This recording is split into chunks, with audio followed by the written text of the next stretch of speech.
to episode 105 of the Battlecast podcast. I'm your host, Caleb Peng, joined by my co-host, Speedy is Chief 2. And for our YouTube audience, you already know, but for our audio listeners, they don't know yet.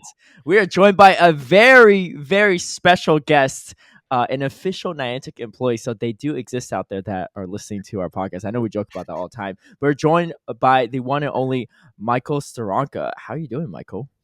Hey, doing well, doing well. I'm in a constant state of sleepiness with a newborn, So if Yes. you're pretty engaging, but if I start nodding off at some point, please forgive me. Yeah. Well, we got a lot of questions to roast you with, to keep you awake with. So hopefully Oh hopefully yeah, that'll be enough. And of course, we're joined by Speedy. Speedy, how you doing? dude, I'm doing great. I'm really excited to talk with you, Michael. Thank you for making the time because I know you've had a long day, a regular day, and like you said, long nights as well with a newborn. And again, Mhm. congratulations on that. Yeah, thank Yeah. you, thank you. Yeah. Happy I to mean, I think. Yeah. Oh, go ahead. Sorry. No, I was just saying happy to be here. I think as you mentioned, I've been watching, listening for a while. I'm kind of and I think I shared with you both at some point that you've been joking about someone at Niantic listening, and someone is listening, just so you know. But yeah, I'm sure I'm not the only person either. But yeah, really excited to chat with you all day. Yeah, I do apologize sometimes for the snarky remarks that we make, but we Yeah, try to keep it real. I was gonna say Oh, this road runs both ways, Michael. If you have some roast for us, hit us. Come Yeah. on. actually, I do. Oh, I was pretty salty already when Ooh. when we were talking about this, Mhm. setting this up, and you asked, we'll ask our audience for questions that they want to ask you, and I was like, yeah. oh, that sounds good, but this isn't 100% confirmed yet, so maybe Mhm. keep it sort of like vague and hypothetical. Like, hey, if you Mhm. were to hypothetically ask someone from Niantic a question, Yeah. and then flash forward to the episode, and you all are like very on the nose. I mean, Oops. I had to strike some urgency in the questions that people want to Mhm. ask, right? Yeah, I guess it was a little bit of a giveaway that we have someone on, but we didn't give away that was you at least. But Yeah, everything but the name, right? Fair. yeah, So yeah. We said just yeah. I'm so totally, I think it's totally fine, but I did think. so. Yeah. Sorry. I think that's the perfect segue to something that I wanted to mention because I know a lot of people are probably excited for this. They want to hear about this and they were wondering who our guest would be. I just want to preface this by saying that the reason that Michael came to mind is because so many people have seen him interact with the community and be very vocal and try to resolve a lot of things for the player base. So the first thing I want to say is that Michael deserves everyone's respect for coming on this show and talking with us because he didn't have to do this. This wasn't a requirement. He came on in order to get roasted by Caleb and hear compliments from me. So Yeah. that's essentially what he's here for. So I just want to start right now by saying that because I've seen Twitter today, I guess Tuesday, and it's been fiery for sure. Yeah, it is, and we'll definitely touch upon that too. But yes, I thank you for adding that on too. And you've been on Zoe's YouTube channel doing interviews, and you've Mhm. answered a lot of things on Twitter. I think a lot of people appreciate your transparency, honesty, and engagement Yeah. with the community, which we appreciate too. You just even being here and taking the time, being having a newborn and just working like a full time Yeah. job and all this stuff is very and this is outside your work hours, right? For those that don't know, we're filming like at 7 p.m. and Yeah. so it's definitely not a regular time for that. I will say too, also you also get like a lot of unnecessary hate, in my opinion. And you shared this too, directed at you, but also like at your family too, which is like super unnecessary. And I think like that's something we want to emphasize. I think for the most part, all of our audience members are pretty sensible and mature and understanding of this. Maybe outside like one particular like rodent trapper in mind, but for the most part, Well, everyone's pretty reasonable here. But we just want to emphasize that, and Michael sharing his thoughts and everything here. He doesn't speak for everyone, but also at the same time he doesn't make all decisions at Niantic. He's sharing what he Yes. knows with us too. But yeah, so we do appreciate that. But for those that don't know who you are, because I'm sure there might be some listening that don't, can you share a little about your background, what you do at Niantic, your experience with the game, etc.? And I feel like for spoiler for those that don't know, Michael's in-game name is Michael, so he has to be definitely an OG player of sorts. It's true. Yeah. Happy to do a quick intro. Hi, everyone. My name is Michael. I'm the live game director for Pokemon Go at Niantic. And I think sometimes people see that and think that I'm like the head honcho, so to speak, making all the decisions on everything. Definitely not true. I oversee what we consider, the live game parts of the product. So that includes any of the seasonal production pieces that we do, all the live ops and events, the in-person live events too, like Go Fest and Safari Zones. Any new content that we released, whether that's a new legendary, a new Pokemon, a new costume for a Pokemon. So yeah, if you have any complaints about all the different Pikachu hats, you can definitely direct those at me and my team. And yeah, any sort of like uh, uh, seasonal sort of narrative design and things like that to try to make sure that everything is sort of cohesive and put together. But that being said, I am on our quote unquote leadership team within the Pokemon Go org. So it does mean that I am a part of a lot of the or all of the strategic conversations about the game. And so this isn't me trying to like skirt away from responsibility or anything, because I definitely have a hand in all of the decisions that get made. But I think it's probably good for folks to know that it doesn't fall on a single person, and no scaled company ever should, right? So Mm-hmm. yeah. Awesome. Yeah. You're one of many people in a room too. So even if Yep. you disagree, it might not always go a certain way. So that's important to know. And how long have you been with Niantic for? Has it been since before the launch ago, or just like right at the launch, or Yeah, I more recently? joined shortly after launch. And actually, my role at Niantic has changed quite a bit over the years. And prior to Niantic, I was actually at PlayStation for 6.5 years, where um, I sort of spearheaded a lot of more experiential um, products within the brand team at PlayStation. Um, One of my favorite things that I worked on, for example, was we put together a on-stage performance of The Last of Us using the original voice actors from the game in a live streamed event called The Last of Us One Night Live with Jeff Keighley. And but yeah, when I heard about Pokemon Go, I was like super interested. I thought I was going to stay at Niantic or at PlayStation, for my whole life, because it was kind of a dream job. But I've also been a huge Pokemon fan all my life, and so yeah, when I heard about the game, I started poking around a bit. And based on my background, I was actually brought on at Niantic to spearhead our live event strategy, not just for Pokemon Go, but for all of our games. And that was a really interesting um, role for me, because it was kind of this weird hybrid of marketing and product development, right? Because if you've been to a Go Fest or a Safari Zone or anything like that, Mhm. part of it is the live event in person components, but then another big part of that is all the in-game pieces that we do, right? The special research and the story and the integration of what's happening in the real world and in the game. Um, so yeah, that was kind of the start of my journey at Niantic. Got really invested on a lot of the development side of things. I have quite a few things that I'm pretty proud of to have spearheaded, within the org, such as community days and whatnot. And that eventually led me to the role that I'm in now, which is kind of a culmination of a lot of the things that I had worked on, both on the marketing side and the product side. Awesome. Mhm. Yeah. Community is a huge one too. I mean, Yeah, when it first came massive. out, I don't think anyone really realized. It was like, oh, it's just a Surf Pikachu. But then and then the second one with Dratini, that was just wild back then. Yeah, I still remember Yeah. that one.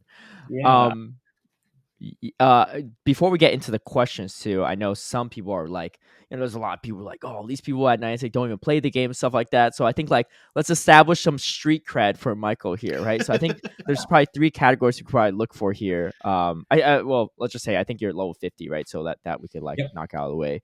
Yeah. So max level. But do you mind sharing what your like total catches are, your total legendary raids, and um how many times you've hit like legend or the highest rank in GBO? My guess is Yeah. probably more than Speedy has, but that's just my guess out here.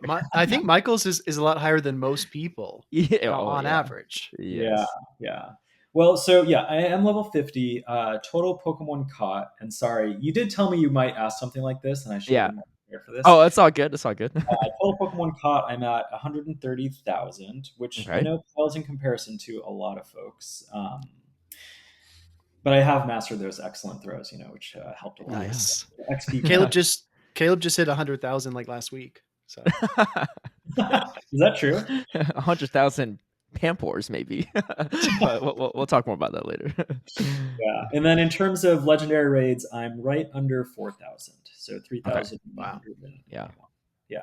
Good job. And yes, I have hit legend every season so far, including the seasons before it was called legend. It was ranked. mhm. So you have feel every like pose. I do. I have every pose. There were 2 seasons actually that I hit it literally on the last day, where I was Yeah. borrowing into the next season's Yeah. sets just to get it. And yeah, those are very intense moments for sure. Those Yeah. are buzzer beaters as we call them, Exactly. right? Yeah, Yeah.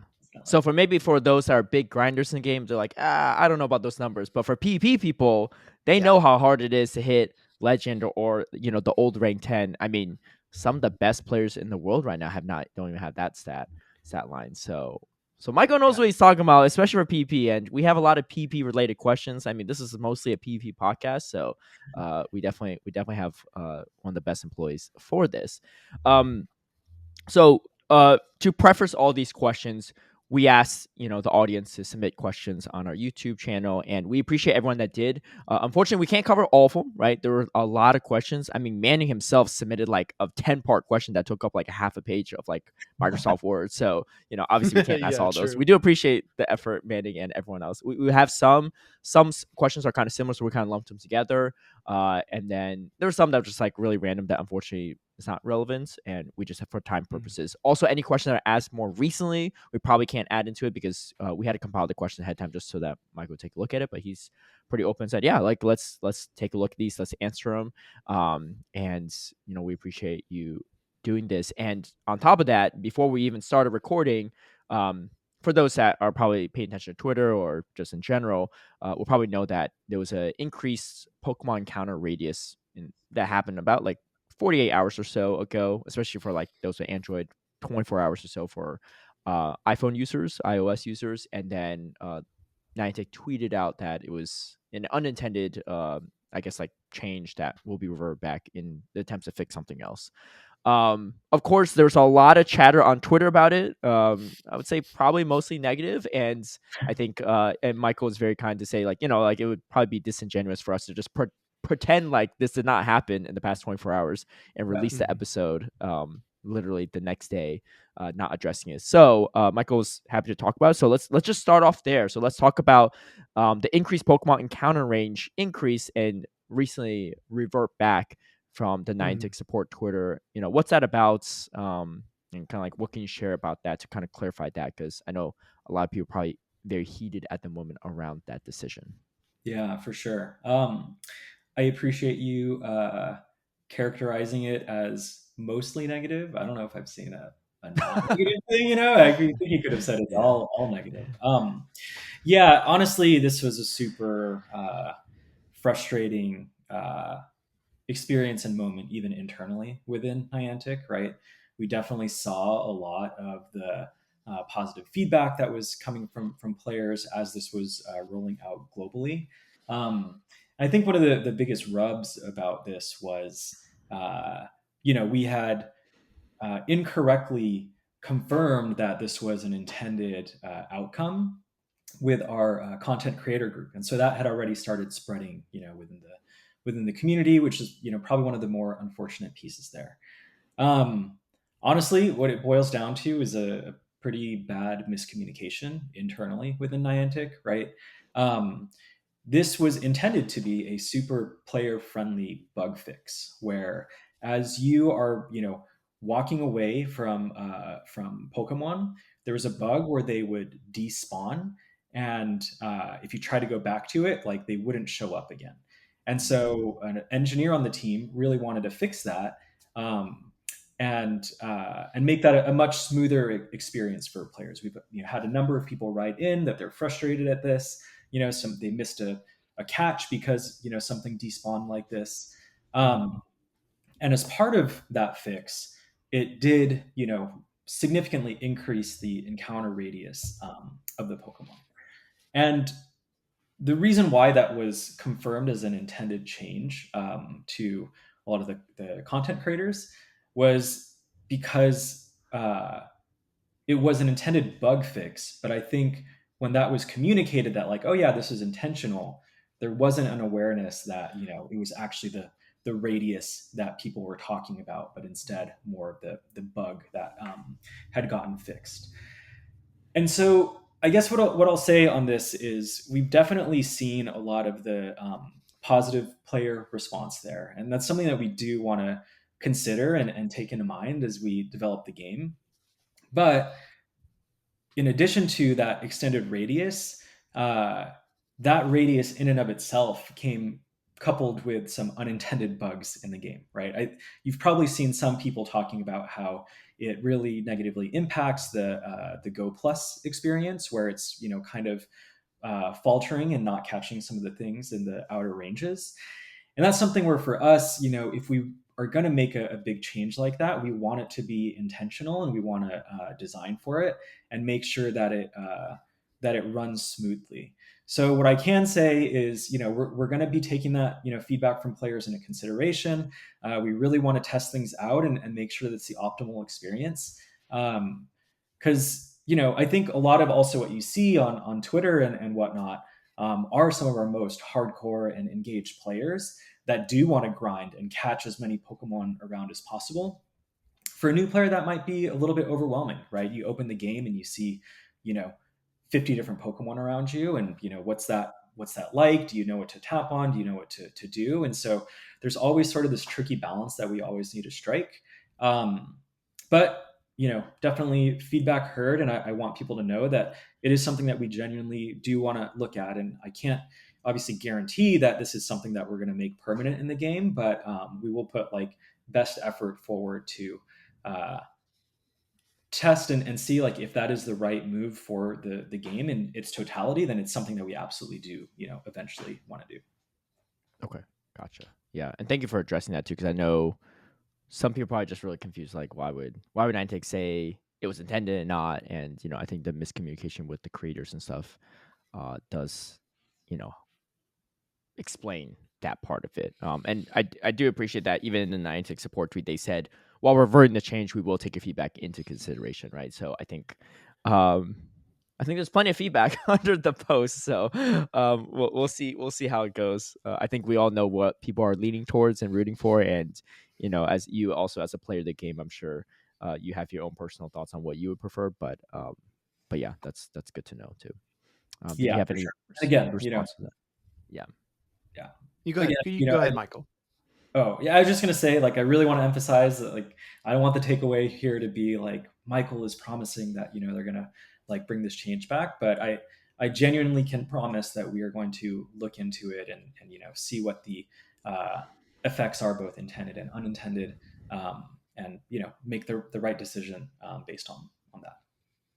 Mhm. Gotcha. Yeah, I just wanted to say I feel like I think Michael did a really good job of explaining it, and a lot of this transparency again is something that we don't get a lot of the time, and I think that's what frustrates a lot of players. I know for the creators in particular, new information is like a gold rush, right? I can just imagine the creators like beating down Niantic's door, like please tell us if this is a thing. I want to break the news, like I want to push the tweet, I want to publicize this, and there's no fault in that, right? Like the creators should be able to break news, but I feel like at the same time, Yeah, I mean, in my mind, I was running through the cycles. Like, is this a QA issue? Was this a communication issue between departments? Was this that or this? And it's probably a combination of all those things. I just think and the thing is as well, if you're not on Twitter, then as a regular average player, you probably opened your phone, saw a whole ton of spawns one day, and you were like, oh, that's kind of interesting. And then you caught some Pokemon and closed your app, and then the next day you didn't think about it. But if you're in that Twitter echo chamber where everybody's mad, everybody's happy at the same time, etc., it really amplifies what you're feeling. I just feel like, again, just again, speaking to how appreciative we are that you're on the show telling us this, because a lot of trainers just want to know. We love the game so much, Michael. We want to play it so bad, and we just want to know, right? We Yeah. just care about Yeah. it that much.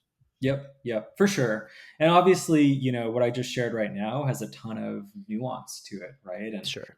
is that something that we're going to publish a, 20-part tweet or like a super long blog post to detail? I don't know. I guess you can make an argument either way on that, Mhm. um, but yeah, hopefully there, we'll have more opportunities to um, have conversations like this, and we generally do want to be more open and transparent.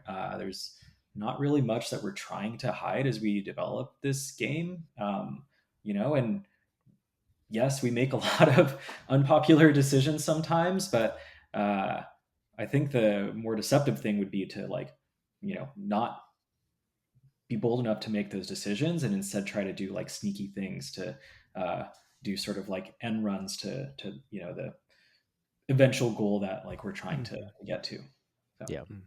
Yeah. Well, if it's easier to communicate all this stuff, feel free to link our YouTube video for it to answer all the Sure. questions.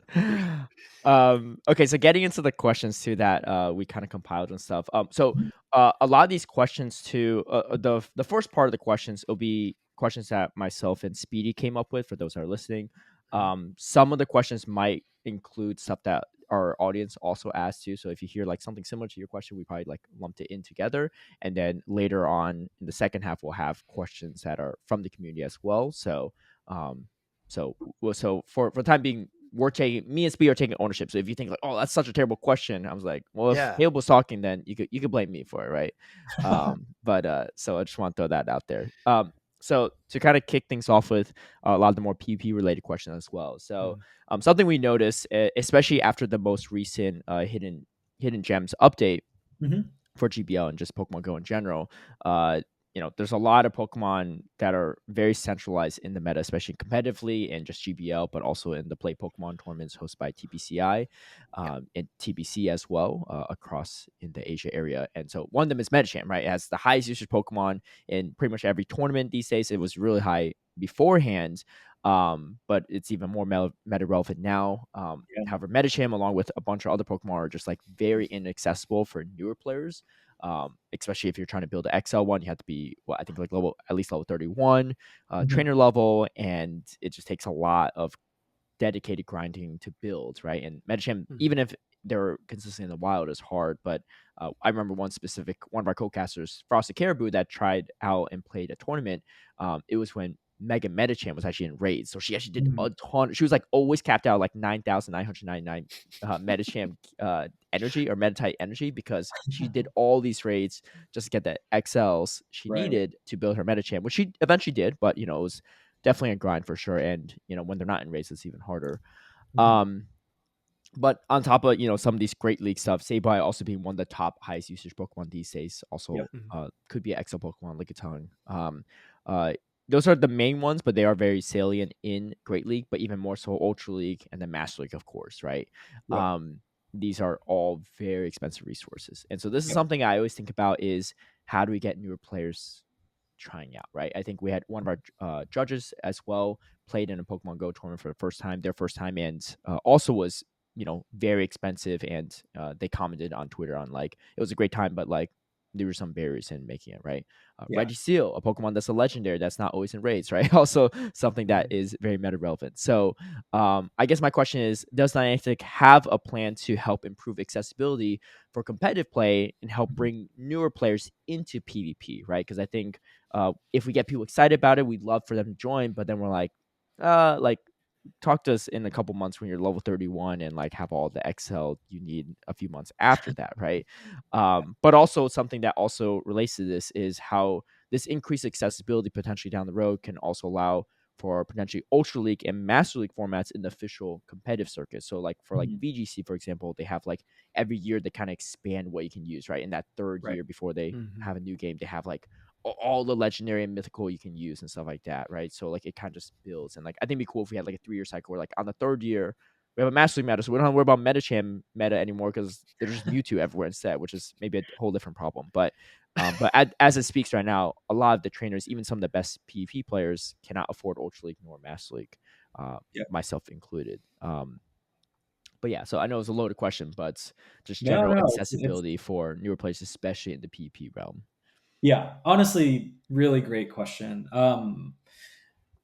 This is really a tough one, right? Because especially in Pokemon Go, where we have such dedicated players like yourselves, we want people to feel like the time investment that you've put in this game has led to really good and strong Pokemon that you can use in PvP and show off, right?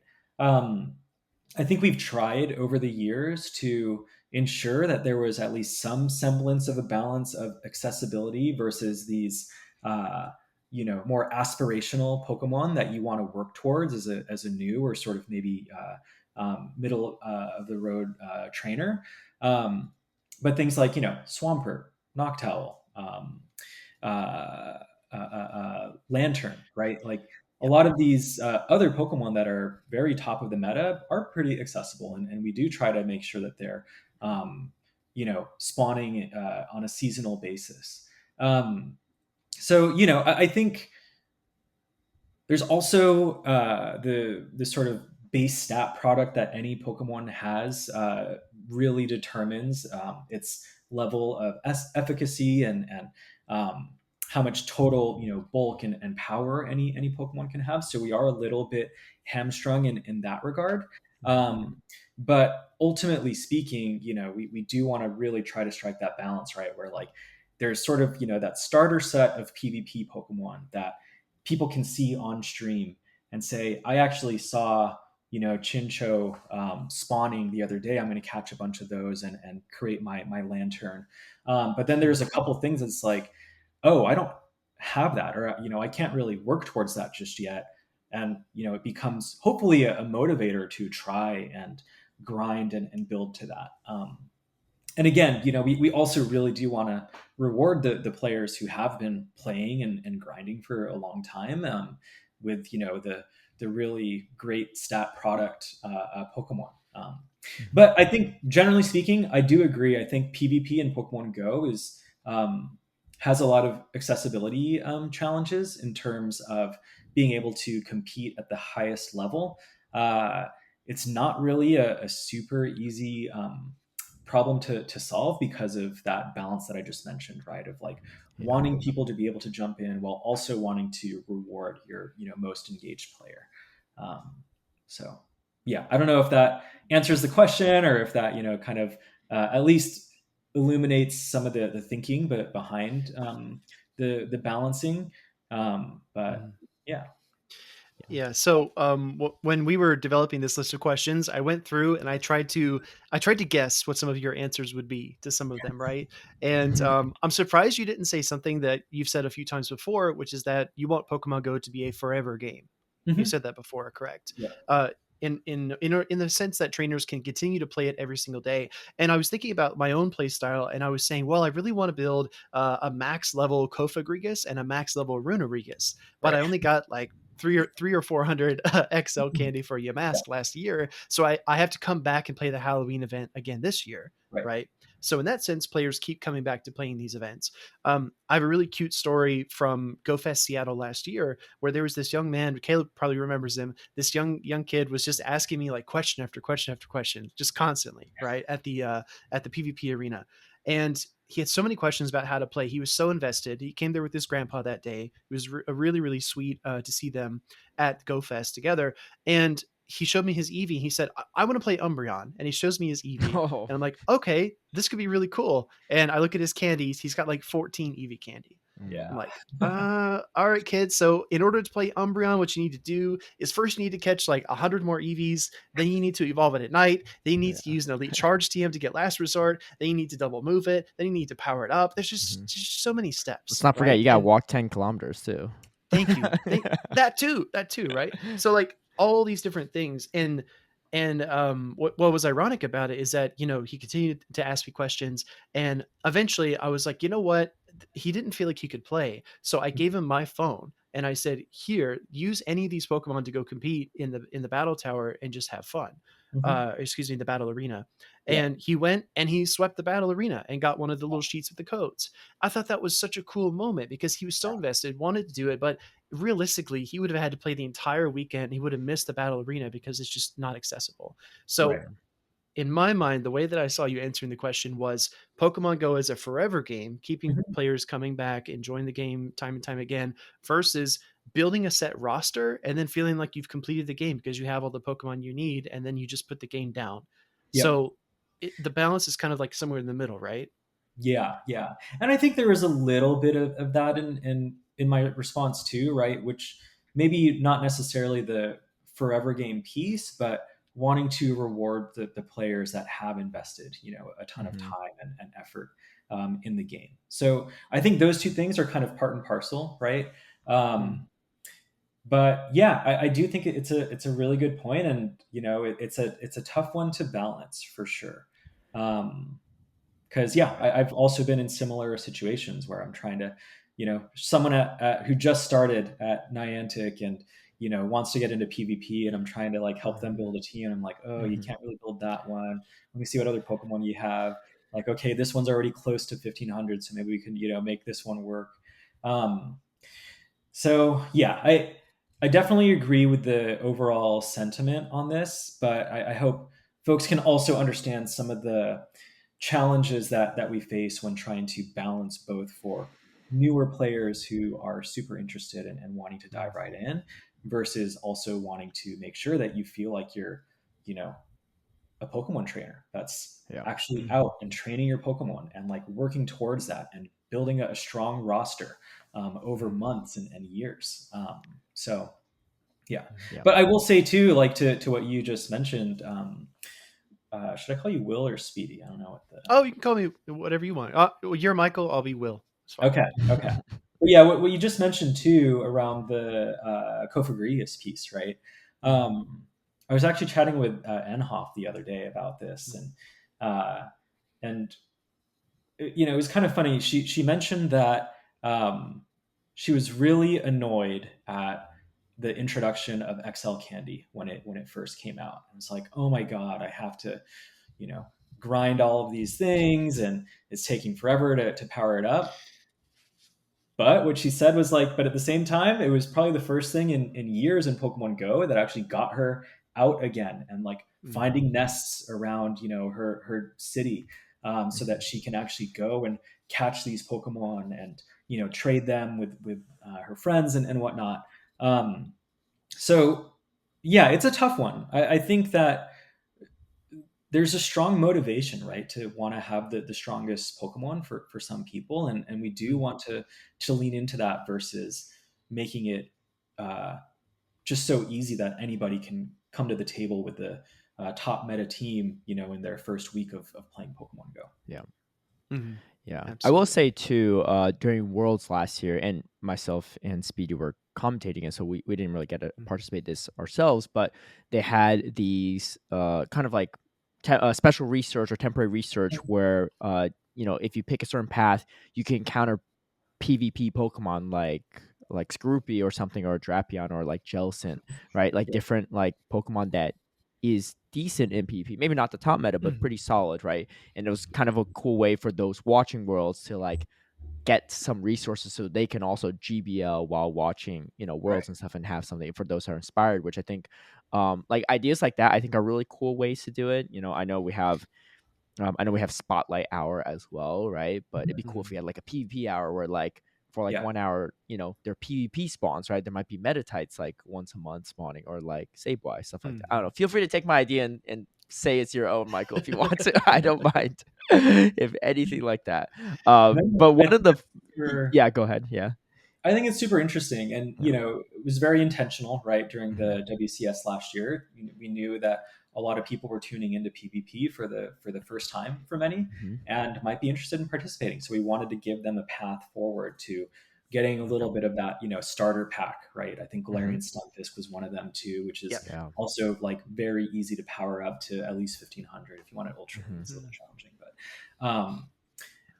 yeah, and the other thing that we try to do too is oftentimes on like the Go battle days, I know we haven't always 100% featured PvP relevant Pokemon as part of those, but oftentimes we have too, right? And we've Mhm. introduced new exclusive moves that are relevant, like Dugong and whatnot. Mhm. So there definitely is a concerted effort from time to time to give people these opportunities and direct them towards being able to build PvP teams. But yeah, I think I can probably agree and acknowledge that there might be more that we can do there for Okay. sure. Yeah, for sure. Well, I was gonna say one last thing too, and sure. just it's not even a question, but I think myself and Speedy were also part of the Twitch rivals for Pokemon Go. Yep. I guess Right. almost like 2 years ago, back in October Mhm. 2021. Yeah, time flies. But I thought, obviously this is like maybe hard to implement on a competitive level or on a global level for a lot of people. I thought that idea in itself, the format was like Yeah. genius. Like you Yeah. literally Yeah. you implement everything within Pokemon together, right? You have 1 hour, go catch like only these specific spawns for these trainers, right? So like we had like Snorlax, Lapras, and like Mawile, stuff like that, and Yeah. like Drift Blim and stuff like that, or Driftloon Mhm. spawning in the wild, Right. like a certain like 32 Pokemon, and obviously they loaded our accounts with like rare candy and Stardust and stuff for us to use and Yeah. charge in fast CMs. You come back an hour, whatever you catch, you use, right? Which is kind of like Yep. the spirit of Pokemon Go. You go Yep. explore, get all the stuff, come back, and then everyone's kind of on the same playing field. You all have the same stuff in UPP, which is like, which was one, whoever came up with that meta, like, it was like pretty genius and pretty clever, but the concept itself was really nice and it was successful for all of the people that we were teamed up with, which like we each had Yep. two teammates that weren't, like typical Pokemon Go trainers, and they maybe the first time where they haven't played since 2016, they were able Yeah. to play too, right? So I think like those kind of things would be really cool, but again, implemented at global level might be a whole different story. But I think there have been like past examples where some of these things were well implemented, and I hope it's something that Niantic will revisit Yeah, as they I'm move glad forward. you like that format. Yeah. That format actually was created by myself and our old lead game designer Matt. Mm-hmm. And Twitch Rivals was actually the second iteration of that. The very first Mm-hmm. one was an event we did in Japan called Tokyo Esports Festa. Pokemon Go was like one game as part of this big esports festival that was going on, Mhm. and we created it was almost like a triathlon version of a Pokemon Go, where you had a huge group of players and they had it wasn't like catch as many Pokemon in an hour like we did for Twitch Rivals, but instead Mhm. it was here's a bingo card of every Pokemon that we want you to go out and catch. And it was like the first 16 players to catch all the Pokemon on that bingo card were then that was their ticket to get into the tournament. And in Oh, that cool. tournament, you could only use the Pokemon that you caught, Oh. in that span of time. So it was a really interesting balance, right? Of like you want to see the Pokemon that are out there, but you also want to catch as many on the bingo card as you can so that you can actually Mhm. enter the tournament. But seeing what's out there helps you get a little bit of a leg up in terms of deciphering what that meta might be, what Pokemon are going to be super strong, compared to the rest that were appearing. Um, yeah, like you mentioned, a little bit tough to scale that globally, but Yeah. I've always been a really big fan of that Yeah. format. That's wild. I'm just imagining Worlds right now in Yokohama. It'd be like all the 100, Worlds competitors show up and you're like, actually, you can't use the teams you run. You have to go catch everything in the Yep. next hour and build a team from scratch. That would be, Madness. yeah. But Yeah, the biggest danger with that actually was like safety. We had to put rules in place Yes. that if you start running, you're disqualified because we don't want people going out there just like pushing each other out of the way and getting Oh like yeah. really oh, violent. definitely. Yeah. So Yeah. Yeah, absolutely. Like Black Friday for Pokemon Go, just get out of the way. Yeah. Yeah. I'm catching all the shield that I can in this next hour. So I guess our next question here is related to the overall PvP community at large. Mhm. So I've been thinking about content a lot lately, about battles and vlogs and everything that content creators do for Pokemon Go, and I feel like overall, if you look at Twitch viewership, YouTube viewership across the board, it feels like the interest in PvP is shrinking. I would just wanted to ask you, Michael, what kind of investments is Niantic making in order to grow the PvP player base? Yeah, it's a great question and something that we're always trying to juggle amidst everything else that we're developing in the game, right? So, um, I've been on record with sharing that last year we invested quite a bit of our development resources into strengthening our PvP infrastructure. Um, I think a lot of people. I don't know if they forget or, maybe it's like a repressed memory for, for a lot of folks, but it used to be so much more unstable a year ago Yes. to play GBL or PvP at all, right? There was the fast move sneak / denial issue, lots Mhm. more sort of uh, overall lag and frame drops. And so we invested some pretty significant resources in building up that foundation. Um, but because of that, we turned our eye away from a lot of other areas in the game that kind of went a little bit unaddressed, or not as much love was given to. So, you know, uh, as much as it sometimes pains me as someone who loves PvP and battling is my favorite thing to do in Pokemon Go, we made a conscious decision in 2023 to um, focus our attention in other areas of the game that need the love that we gave it in 2022. Um, Now that being said, we did that with the full intention of partnering really closely with the Pokemon Company International on the Play Pokemon circuit, right? And so, definitely been doing a lot of the heavy lifting. I definitely don't want to take any credit away from that, but we've been very fortunate to be able to partner with them and try to keep that community engaged and invigorated through these in-person tournaments. Um, but what we ultimately really want to do and expand quite a bit with that partnership is the local tournament scene Mhm. through championship points and whatnot. Um, Mhm. so I think we started to dabble in that over the past couple months.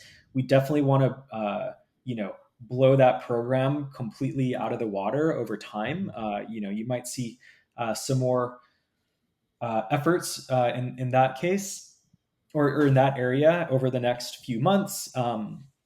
But yeah, that's kind of currently where we're thinking in terms of the PvP investments for 2023. And then, who knows what comes in 2024 and where our focus is going to be. Uh, this probably won't be the last time that you'll hear me say this on this podcast, but, I won't really be able to talk to future features that are in development or future initiatives and things like that. So, unfortunately for your listeners, this isn't like the early sneak Early peek access. announcement. Yeah. But I just want to be sort of open and transparent that like that's where our priorities lie for this year, and I hope even the PvP players can understand, right? Like this is a game that um, services so many different types of players around the world, and we do need to make sure that all different facets of the game are getting the love and attention that they need. Mm, yeah, for sure. I mean, and also I like that you mentioned that too, because you don't want to overpromise and underdeliver, right? If you say like, "Oh, we're working on this," and then suddenly, like, maybe the project had to be scrapped, or it might not look exactly like you said. So, Yep. but Yep. obviously, as an employee too, you just can't share all that stuff. Yep. But yeah, okay. Well, thank you for sharing that too. I mean, yeah, it's cool to hear that you are going to do more with the local scene too, because I think that's going to be big, especially as we're like kind of transitioning a little bit away from the pandemic too. We can have more of these local scenes, which would Yeah, be and good. that's a very Niantic thing, right? That's why, like, at least internally at Niantic, that's where we get most excited about the direction of PvP. We want to foster those local communities. We want people to get together in person and, you know, duke it out in person Hmm. with aspiration of making it to the World Championships Yeah. someday. Um, but we know that that's going to need a lot more attention, both in terms of marketing efforts, in-game incentives, things of that nature that we really want to work on to get more visibility around that initiative, and also make sure that players are motivated to go check that out. Mhm. Nice, nice. And if you'll recall too, that's how PvP first launched in Pokemon Go, Mhm. right? There was no remote battling. You had to meet with each other face to face. That's how I think the Sylph Arena got spun up, Mhm. where all these like grassroots tournaments. And um, personally, I know that like there's always a huge convenience factor of being able to battle each other remotely, but um, those in person experiences were probably some of the most like fun and exciting, even within Mhm. the PvP community. I feel like, and similarly, when we go to these regional championships, internationals, worlds, like that's where I feel like you get the most excitement about this feature. And yeah, of course, I'm spending like a couple hours a day on GBL and whatnot, but that's not nearly as exciting as being able to do it in Mhm. person with others who are just as passionate as you are. Yeah, definitely, definitely. Um, moving on to our next question. In your interview with Zoe, you mentioned that a primary reason for setting, a daily limit on remote rates was to kind of better align the player base with Niantic's vision and mission of exploration. But you mentioned this too with the Go Beyond update. There's just you need XL candies to get things to level 50, and it requires a lot of raids for players to really just max out a legendary or mythical Pokemon, right? Yep. And really there's not really a sensible feasible way to get the XL candies needed without the raids. It's Right. not you can't you can only trade so many legendary Pokemon a day, and you still have to get them to trade. Mhm. Um, and so on top of that, the legendary and mythical Pokemon also go through like yearly rotations. So even if let's say Dialga's in raids right now, you had to do a bunch to get enough, but you only have a week or maybe 2 weeks max, right, to do it for most of these events. Yeah. Um, but unfortunately, on top of that, we had the classic format removed from Yeah. Master League, right? So, well, not just Master League, Ultra League as well, but Yeah. specifically Master League too. You can't use level 40 legendary. You have to use level 50 to kind of be competitive with the Right. other people you're facing. So I guess my question is, how does Niantic rationalize and remedy the disconnect between these kind of two juxtaposing objectives, right? Because, uh, well, one, you can't really remote raid enough legendaries in a week to get the XLs needed, but at the same time, you can only really raid them for like 2 weeks, right? So even if you have a local community you could raid with, which obviously some people don't, but even if you do, you might not even have the time or Mm. resources or amount Right. of raids to even do them in time to build it for Right. Master League. Yep. Yep. Yeah. I mean, talk about accessibility challenges with PvP, right? I think Master League has always been that, even when remote raids are in place, right? Because it's just a different type of accessibility challenge. That then it becomes you could be priced out of competing in Master League because you don't want to spend the money on all the remote raids to get that XL candy. So that's why anytime Master League is in rotation, we try to balance it with a more um, you know, accessible league where you don't have to have such a steep resource sink to be able to compete.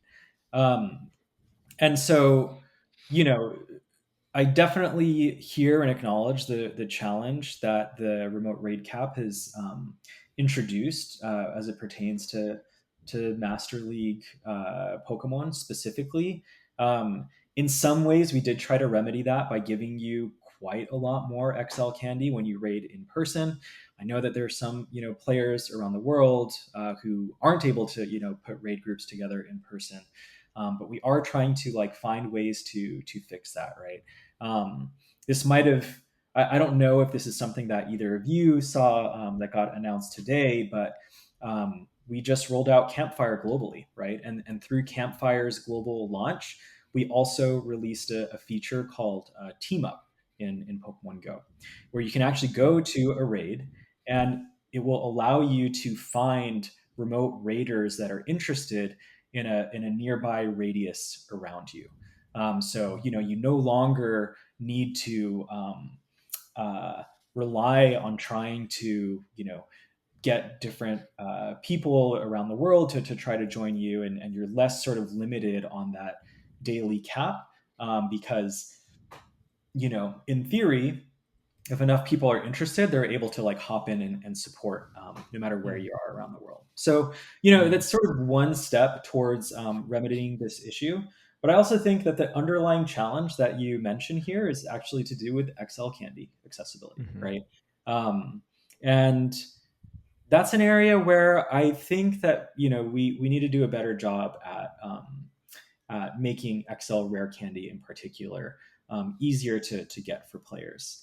I think we also just announced, or at least by the time this podcast is out, I think it will be announced that for this upcoming Go Battle weekend, you will get a guaranteed XL rare candy in the premium track for the second win. So that's not the full way there, but I think what you're going to see is more of an effort from us at Niantic to give players these opportunities to get XL candy and XL rare candy, because I think that is one of the fair critiques of the remote raid pass changes that we've implemented, and we want to find ways that will help players bridge that gap a little bit. Nice. Okay, well, that's very exciting. I don't know if I was actually aware that, or maybe we don't know yet. But by the time people listen to it, they know. So that is like, very exciting. I just need to stop doing 1.4s and 0.5s, and then we'll be good. But yeah, that's cool. So yeah, I'm glad that at least you are aware of this too, and obviously you are, because as someone that has rated a lot too in PvPs, like it's not the cheapest investment. So Yep. Cool. Looking forward to that. Mm-hmm. Yeah, of course. No, I'm really excited for Go Battle Weekend. It falls on NAIC, which is the North American International Championships. So just gonna smooth segue back to the championship series. So Michael, I feel like the championship series has done like a tremendous amount to bring trainers together in person post pandemic, especially the first few regionals and internationals where everyone was still wearing a mask, right? There were COVID protocols in place. It wasn't that long ago that people were coming out for the first time into their local community in order to battle. And that Mm-hmm. was the main thing that drove them out into a public place, right? Yep. Personally, outside of GoFest, Safari Zone, or maybe even some events that happen in LATAM, Mexico and Chile, the trainers always show out, right? I can't remember the last time I saw 75 to 250 trainers gathered all together in one place Mm-hmm. for community day or for a weekend together, except Yep. for these regionals. So obviously, I want to acknowledge the incredible work that the team has done. I remember Indianapolis had one Pokestop, and then you look at the regionals now, and they're absolutely lit up like a Christmas tree, Mhm. right? It's Yep. amazing, all the Pokestops. So my question is, why aren't the championship series events being leveraged a bit more in order to springboard community activations?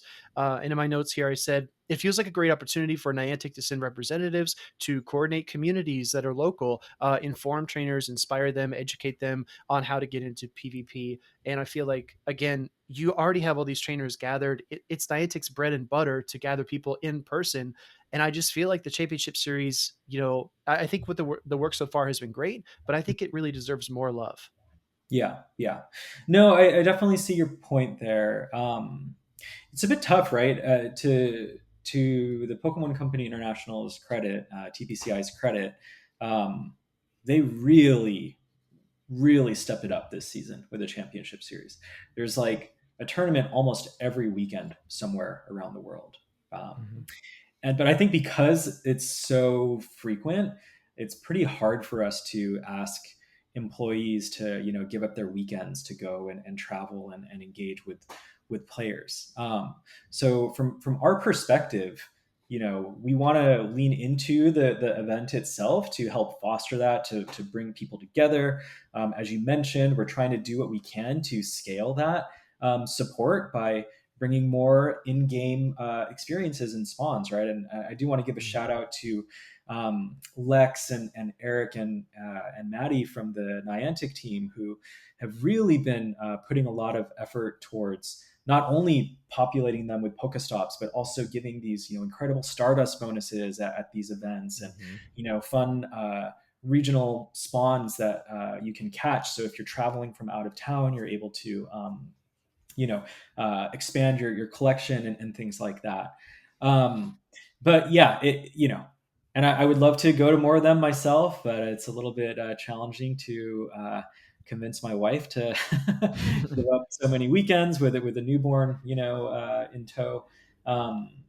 But yeah, that's kind of where we see that personally, right? We want to be able to help support with what's happening in game and lean on the incredible team that TPCI has hired to facilitate a lot of those community gatherings and whatnot in person there, because that staff is already in place and they have these great side events and things like that to get players engaged. Yeah, and to boost Michael's street credit a bit more here, Caleb will remember this. I remember running into Michael in Frankfurt, Germany, for the first Yeah. ever international championship. Michael was on the ground level at Worlds. Michael has come out to plenty of these regionals, right? He's made NAIC appearances too last year, I believe, right? Yes. Yeah, I was at NAIC. I was at the San Diego Regionals earlier this year. Yes. Yeah. Yeah, exactly. So Frankfurt was actually I was on vacation, and I really have to. Again, my wife is a saint, and I was like, hey, can we route the last leg of our vacation to go watch this Pokemon tournament in Frankfurt? We were all the way in Amsterdam at the time, and but yeah, that was great. I really enjoy going there. I love meeting players and hanging out and chatting with folks. But as you both know, right? You've been to so many of them, probably more than any other person in the community.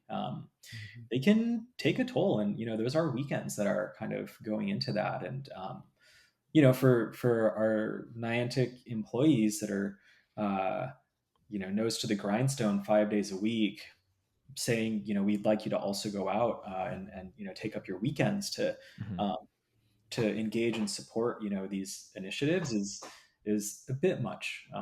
So yeah, that makes sense. I mean, and also like you said, there's so many regionals at this point, right?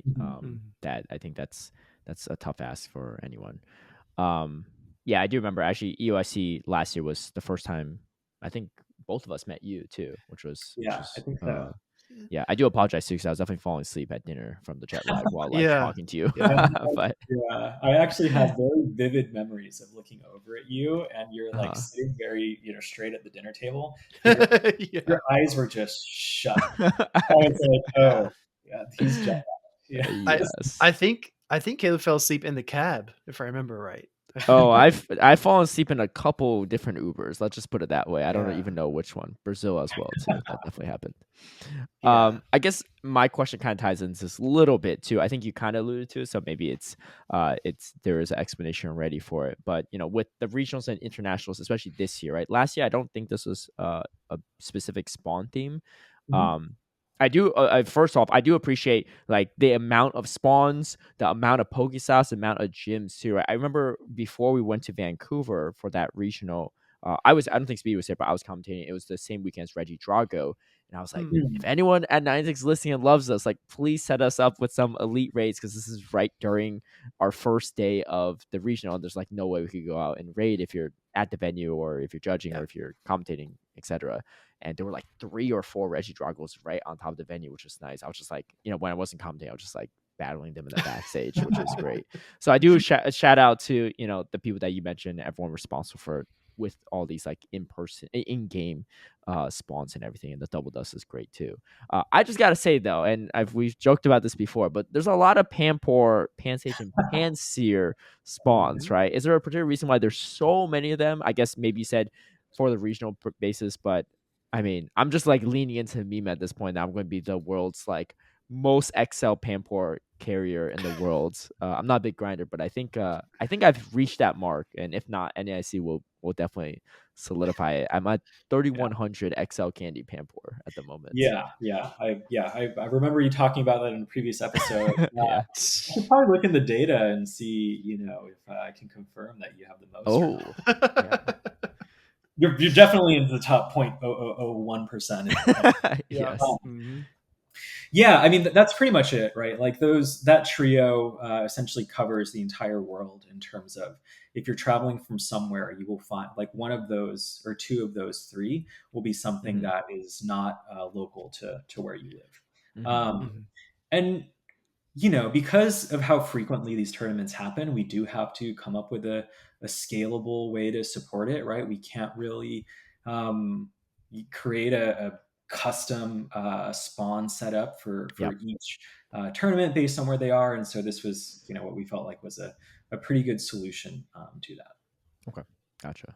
Um, you probably can't allude to anything in the future, but my personal request is not to have the elemental monkeys next season, but maybe something else. Maybe I'll go for the most Bouffalon candies in the world after season Right. 3. Yeah. Yeah. Well, feedback Yeah. taken. Okay. Yeah, I think Caleb and I discussed it as well. It'd be cool to have like PvP centric spawns in that area. And I know Mm, it's not as simple as looking at a specific cell and turning spawns on and off. I know it's not quite yeah. that simple, but I Mhm. do think it'd be cool if trainers could go to a regional championship as a spectator and catch Pokemon and then Mhm. build a team and go to the next one with a team. I think that would Yeah. be really, really cool. Yeah. Because That's a great there's a lot idea. of oh, sorry, go ahead. Yeah. I was just saying that was a great idea. Mhm. I'll definitely chat with the team about that and see what we can do for next time, Yeah. um, Okay. or next Yeah. season. I mean, Because I remember at EUIC too, after Go wrapped up, we're walking, backstage, and we're crossing by TCG, which was coming up next, Yep. and we saw people in TCG like sitting there waiting to watch TCG. They were playing Go Battle League, right? Which is really cool, Yeah. right? And because like a lot of people that play TCG, VGC, even Unite, and a lot of our production team too, they're sitting there catching too when they have some free time, right? Because of all these spawns, they're playing the community day when there is stuff too. So Yep. I think that'd be cool for those that like other casters for the other games, or just people that play other games, or even judges that are like, hey, this is kind of cool. There's a regional near me that I'm not staffing or working at, or I'm not going to play Mhm. TCG or VGC at. right. Maybe I'll try that, right? And if they have those PP spawns, that could be cool. But yeah, I like that idea from Will. But again, no Yeah, promises to Yeah. anyone listening. But I think for it'd be pretty sure. cool. Yeah, Yeah. I think the other thing too that it I don't think a lot of people keep this in mind if they aren't sort of working on this game is if we go too heavy on those Pokemon encounters at these events, then that could also drown out like a global event that's happening, Hmm. right? And Yeah. so Sure. sometimes it overlaps with a really cool global event that, Mhm. people at the event are like, I really want to grind this, but I'm also Yeah. at this event. And so that type of conflict and experiences are things that we really try to keep top of mind so that Mhm. uh, again, we can't just keep doing like one-off adjustments every Hmm. Yeah. single one of these tournaments. So we really need to put something together that works throughout the entirety of the season and isn't going to cause weird conflict issues. Yeah. Yeah. Cool. Agreed. So, next question coming up. Michael, I did my homework. I promise. I watched the rest of the Zoe interview. Okay. But I watched the rest of that. I noticed that you mentioned, again, you said this earlier in our conversation as well, that Niantic invested a ton of resources into improving the foundation of PvP last year. So, Mhm. first of all, again, thank you for investing in PvP. That was a really huge moment for the community, and we noticed it. We realized it. I know we joked about short term memory before. Everyone is very much in the mindset of like, what have you done for me lately? Mhm. For better or worse. But I think a lot of trainers still remember that as being a huge moment for us, like a huge Yep. moment of validation. So, but I want to juxtapose that against the fact that now there are more bugs that are popping up that seems almost as game breaking as the old ones. And you've talked a couple times already in this interview about constraints, whether it's not being able to send employees over the weekend or shifting your focus away from PvP to other aspects of the game. One question I see on Twitter all the time is, why doesn't Niantic just hire more devs to fix the problems? Because it seems like, for someone who's not a programmer, who's not, a software engineer, it seems like more devs, less issues. Is that the case, or what's going on with that? Yeah, I've seen that too. Uh, yeah, I don't want to like come off as dismissive of that type of a suggestion, right? But I do think that a lot of people maybe don't understand the nuances or the realities of product development, and especially within the software and gaming space, right? The Mhm. more developers you bring on, the more complicated, version control and different like merging branches happen within the game. Mhm. And it also is a business at the end of the day, and we need to make sure that we're operating a financially viable business. And so that means that we don't really have like an unlimited amount of money to just hire and hire and hire. So we have sort of our scope of the team, and it's a pretty big team, if I'm being honest. We've got a great set of amazing engineers and marketers and producers and game designers. It's like a huge, like, and Mhm. incredibly collaborative cross-functional team. But yeah, the solution is a little bit more complex than simply saying, just hire more people. Unfortunately, right? I actually wish it were that easy. Yeah. And the code base, especially within PvP, is incredibly tricky and very specialized. So even just like hiring the best engineer in the world to come and check this out, there's quite a lot of ramp time that someone would need to sink in order to even get a foundational understanding of what's happening. I mean, try even like explaining some of the nuanced functionality of the game in terms of CMP ties, waiting a turn before swapping so that you can, catch an opponent, mid fast move, right? Like there are all these tiny little things that if you're not an expert on, you know, uh, engineering and programming, let alone an expert in the PvP system, you wouldn't really be an effective person at, fixing a lot of the more tricky issues, which I think a lot of the complaints that I do see and a lot of the bugs that I see reported really are coming from that like top 1% of the PvP player Mhm. base that notice those like intricate Mhm. inconsistencies that like for us that's really frustrating and Yeah. annoying, but for 99% of players, if you even like screen recorded and pointed to where that happened, they'd be like, I don't see it, so Yeah. yeah. Yeah, Yeah. exactly. I think that's a product of the competitive ceiling that's begun to be established, right, with the world championships and everything else. It's just a new level of scrutiny. And I do agree with you. Like if you asked me even a year or two ago to identify some of these bugs, sometimes I wouldn't notice them as consistently as other people could notice, right? And I play the Mhm. game all the time, Yeah. so I definitely think there's a challenge there. And I think yeah, for a lot of players, it comes down to competitive integrity, right? Like if the game, because a lot of trainers have an idea of how the game is supposed to work in their minds, and some of them are so committed to that idea of how it's supposed to work that they will dispute, they'll get upset, they'll put down GBL, they'll threaten to retire for the fifth time. They get really frustrated. They get really frustrated with the game.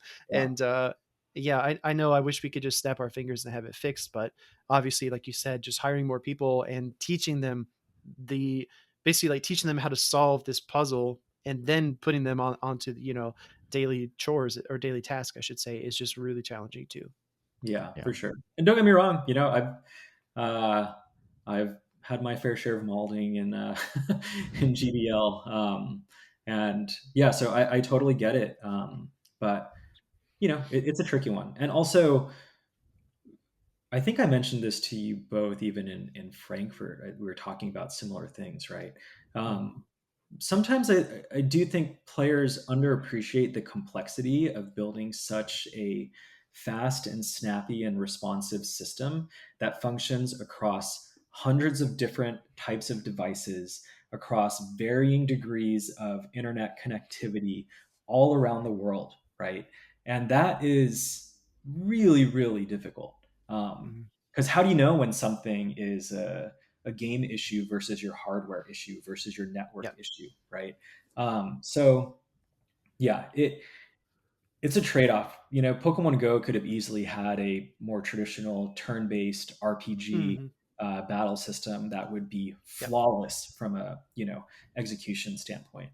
But we felt like the type of frenetic, fast-paced uh, battle experience that we've put together is something incredibly unique and really fun for Pokemon Go. Um, Mhm. but that does mean that it's a little bit more prone to some of these issues that our Mhm. top tier players can identify. Yeah, I just want to give one more piece of context here as well, because a lot of trainers will watch the regional championships and they'll see a bunch of lag and they'll say, "Oh my god, Niantic's at it again." I just want to add some nuance to that, because there's so many factors, right? It could come down to a cable that's plugged into the phone that maybe got bent a weird way, or maybe that cable's been used a few times and it's not transferring data. Maybe a player stood up and kind of yanked it loose a little bit. Maybe it's the venue, right? Maybe the internet got disrupted in somewhere in Baltimore, or maybe it's Mhm. some other kind of issue. Sometimes, maybe it is the game itself, but there's so many different variables as to why these things happen. And I'm so sorry, Michael, but a lot of the time people just assume it's Niantic. And granted, that takes a lot of pressure off of TPCI, but it's not always fair to say that. Yeah. Yeah. And sometimes it's neither. I mean, there've been Yeah. venues where like it's a Wi-Fi issue, Yeah. and it's not Niantic nor TPCI are running the Wi-Fi to that building. It's the Right. venue, and maybe the venue said like, "Yeah, our Wi-Fi is good, no problem," right? And then, um, it turns out to not, live up to expectations there. Yeah. Sometimes it's like a commentator, plugging in a phone or something and messing up the whole like electrical system in a regional or international. That might have happened from time to time too. So you never know. But yeah, those are good things to know. I mean, we're talking about mechanics too, and speaking from a mechanic standpoint, I would say that PP has been mostly the same since the change, at least from a mechanic standpoint, in the change in the bubbles, right? The move Mhm. bubbles Yeah. were introduced, right? Before you had to like furiously tap your phone, and it definitely got your heart racing for sure. I mean, it was. People can't say PvP is not an active game if they knew that old feature. But Mhm. that being said, for what you can share with us, will there be any significant changes to PP that players should expect, down the road, maybe a year, maybe 2 years, etc.? And this is not just my question. A lot of people asked similar questions in our comments too. They were asking about, abilities, status effects, held items, a lot of things that we see in the main series game, Yep. VGC, as well as, I mean, you see some of it in Pokemon Unite as well, right? Mhm. Right, right. Yeah. Unfortunately, this is one of those where I won't really be able Fair. to answer. I'm sorry. Uh, yeah, have heard the feedback and acknowledge the desire to add more different functionality in Pokemon Go PvP, but nothing that I can confirm or deny right now. Okay. No Yeah. worries. I mean, I think at least having that answered for people is like the fact that you just can't share is at least acknowledgement is good that people Mhm. look for. I Yeah. mean, we mentioned a lot of these things on our regular episodes, and we know that Mhm. there's at least one Niantic employee listening. So for those that have Yeah. these, ideas and stuff, feel free to continue commenting on our videos with it when we read it, and maybe someone at Niantic will pick up on an idea that they like.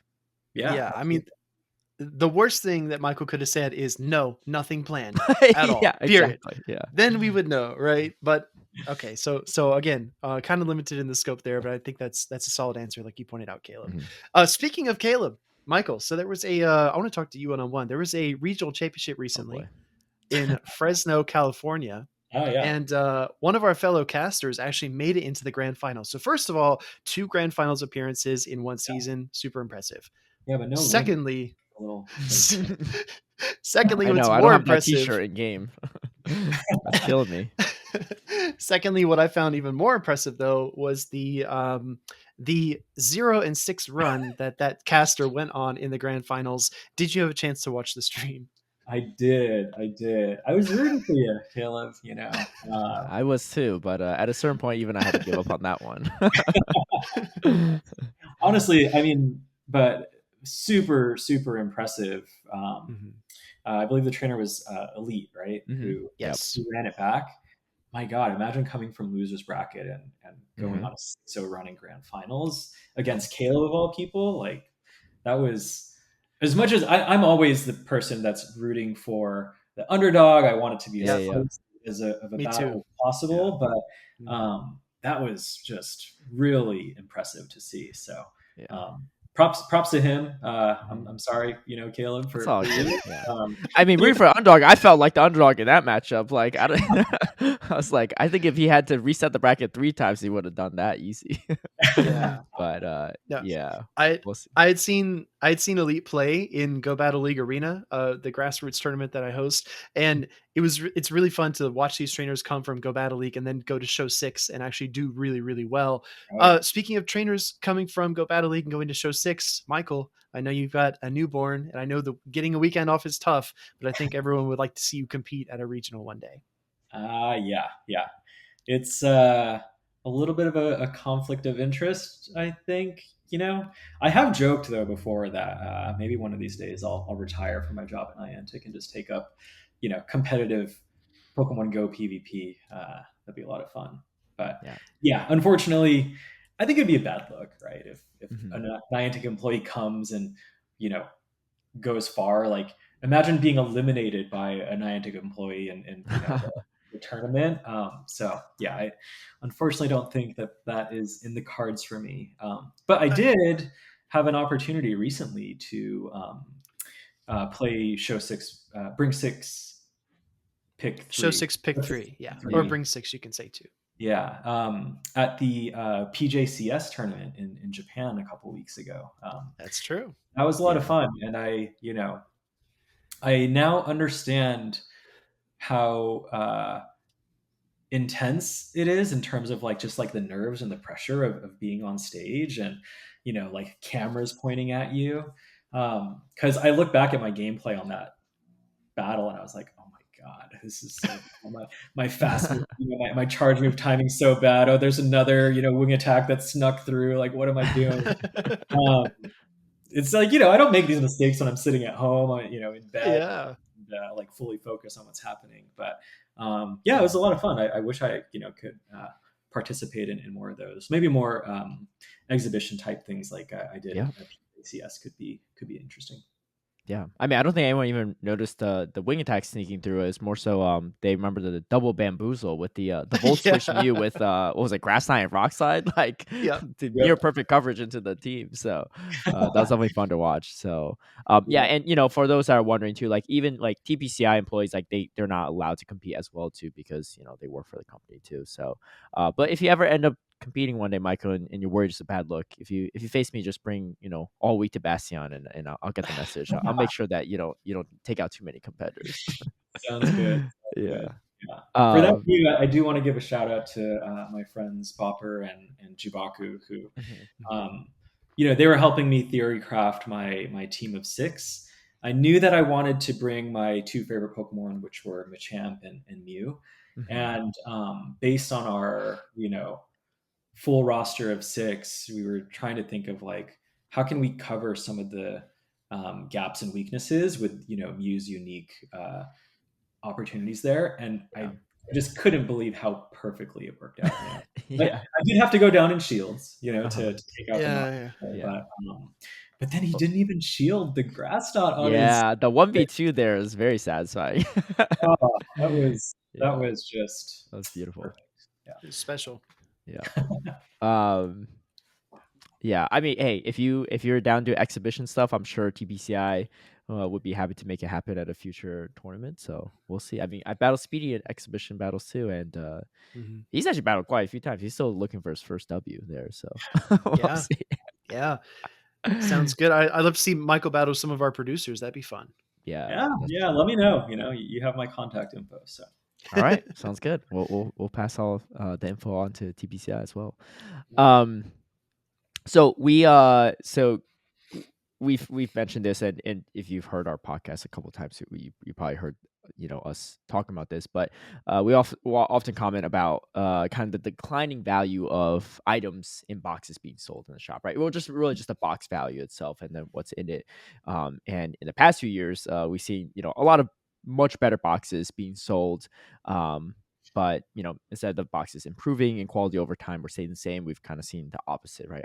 I personally have a lot of screenshots of like, oh my gosh, like this box from like 2 years ago. Like I remember when I saw it, I was like, I gotta take screenshots of this. Like I remember I used to take these screenshots and be like, I'm never buying another box unless it's better than this one or the same, Yep. right? Which I ended up obviously not sticking to that plan. But so we haven't heard any official explanation regarding these boxes, and we're just curious if you can share if there's like a concrete reasoning behind the decline value of the boxes. Did the box change? Will they increase in value? Are they testing different things, stuff like that?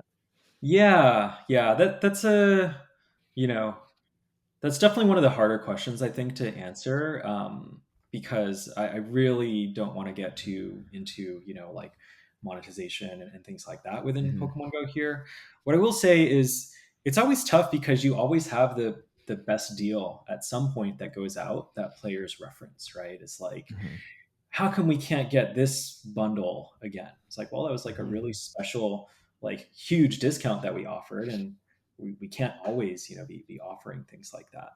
Um, I also think, for a long time we had just sort of a default set of boxes in the store that were incredibly good deals. And it's probably a little bit irresponsible of us as developers to just let them ride for as long as they did. And it's really tough and painful, and I know a lot of players are frustrated by uh, some changes lately, but ultimately we really do have to do right by what we believe is the true value of the different items and experiences that we offer in the game.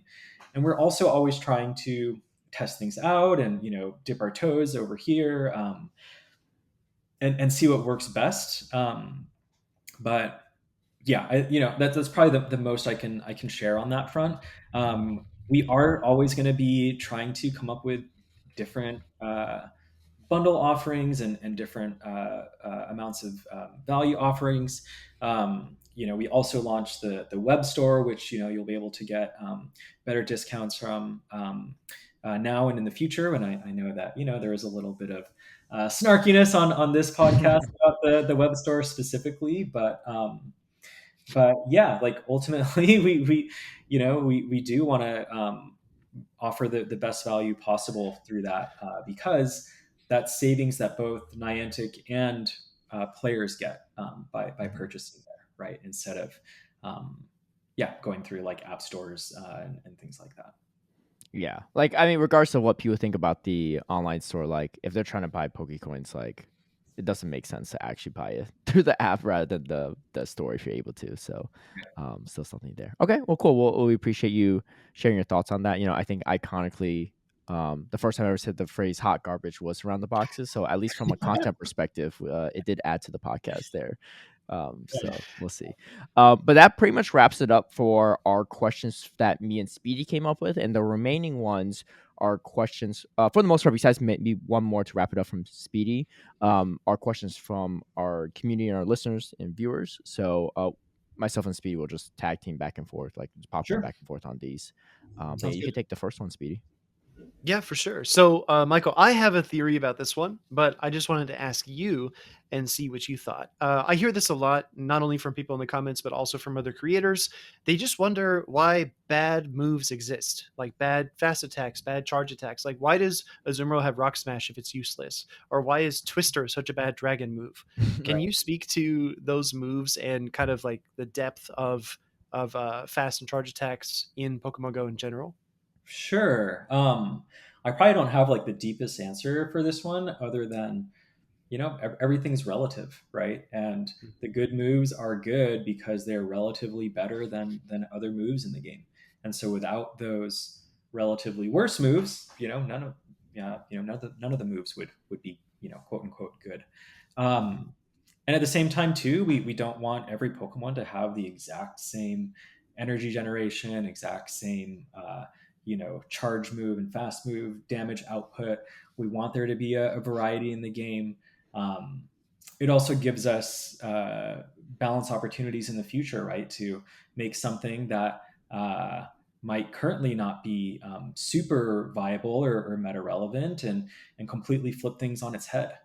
So um, yeah, that's kind of the TLDR there. I think even in the main series games, right, you have Mhm. moves that you get at lower levels for Pokemon that you just sort of uh, level out of essentially, and you Yeah. never touch again.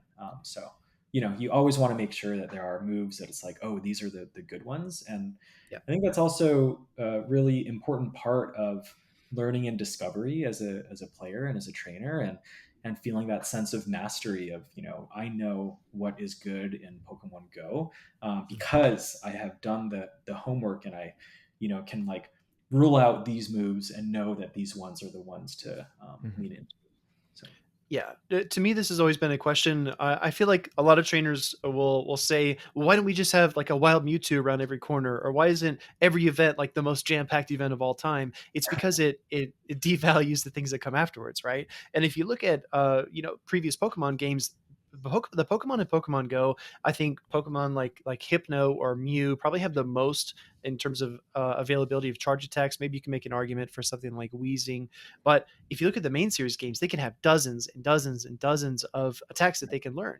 And to your point, you actually hit on the note that I wanted to strike as well.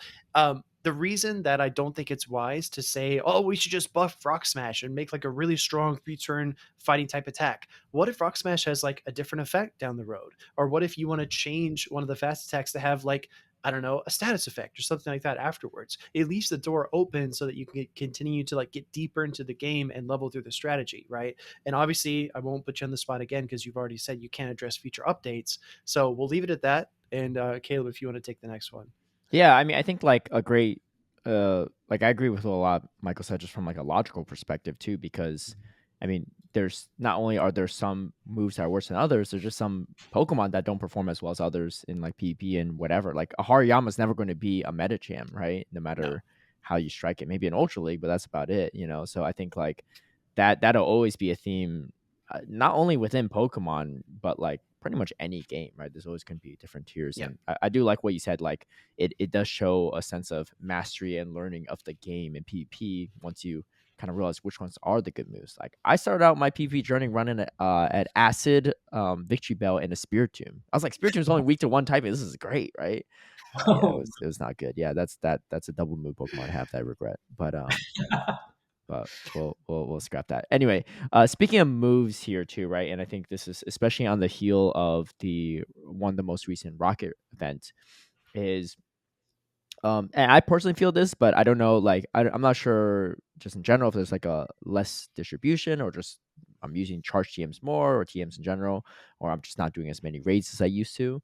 But it seems like a lot of people were asking this too in the comments, like, will there be a TM, rework, right? For fast moves, charge TMs, fast TMs, fast TMs, elite charge TMs, right? Because those are very expensive. Sometimes, like some people think like, oh, if you use one elite charge TM or elite TM in general, you should be able to just go back to that move if you can, rather than having to use Mm. another one if you have to switch it back over, right? Because right. it's hard to build multiple copies of the same Pokemon just to avoid having the TM stuff.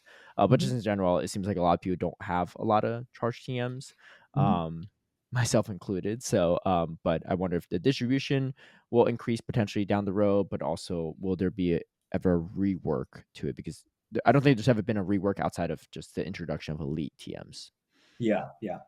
Yeah, trust me, I definitely understand this one as someone who had to build that unique Mew moveset for the Mhm. Yes, yeah. this tournament. I don't even Mhm. want to share how many TMs I used to get that. Yeah. Um, yeah, so I don't think we are planning to, rework the TM system. And I think it's kind of in the design philosophy around Pokemon Go in general, right? We want to keep the game as accessible as possible. And I guess we could create a system where every TM is kind of like an elite TM where you get to choose whatever move you Mhm. want. But we do want people to, like I mentioned earlier, feel like you're earning things and progressing towards building these Pokemon. And the alternative would be, probably similar to the main series games where there's like a TM for every single move, right?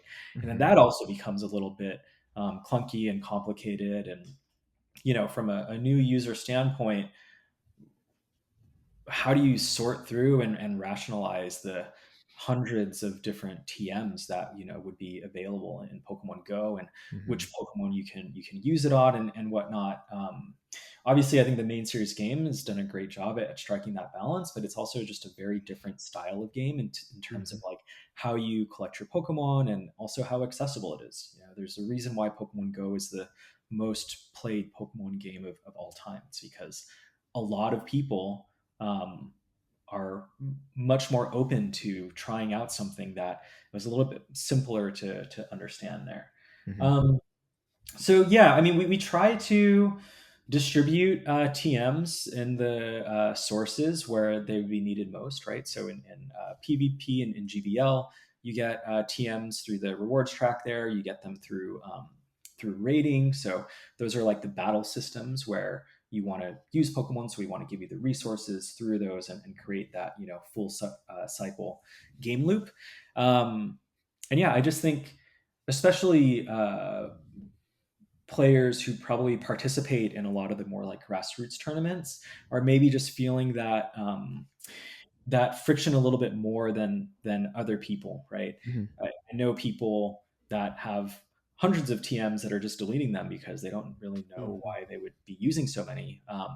But the like super hardcore grassroots PvP players can't get enough of them because Mm-hmm. you're building so many different Pokemon for so many different condensed metas and whatnot. So yeah, I don't know. Maybe that's like a non-answer, but that's kind of our POV on that and why Okay. things are structured the way they are. Yeah. I mean, again, like this is not for those who are listening, it's not like Michael's decision per se, right? Like I'm sure Mhm. he would love to get all the TMs back he's used on the Mew and stuff. But again, having an answer is still better than not having an answer on it. So we appreciate that. Mhm. You want to take the Very next one, good. Speedy? Yeah, I'm looking at where you. Sorry, yeah, I inserted that out of nowhere because it's not on Okay. the list, but you're on number 12 here. Yeah. Okay, gotcha. Yeah. Oh, this is an interesting one. So, Mhm. over the past few years, we've been encouraged to develop friends from overseas, whether it was with postcards, remote rating, or other features in the game. Would we be able to activate remote lucky friend trading for international friends with limitations? Only during events, cannot be for a Pokemon that you don't have registered in the Pokedex. So we can continue interacting with international friends that we are unlikely to ever meet in person.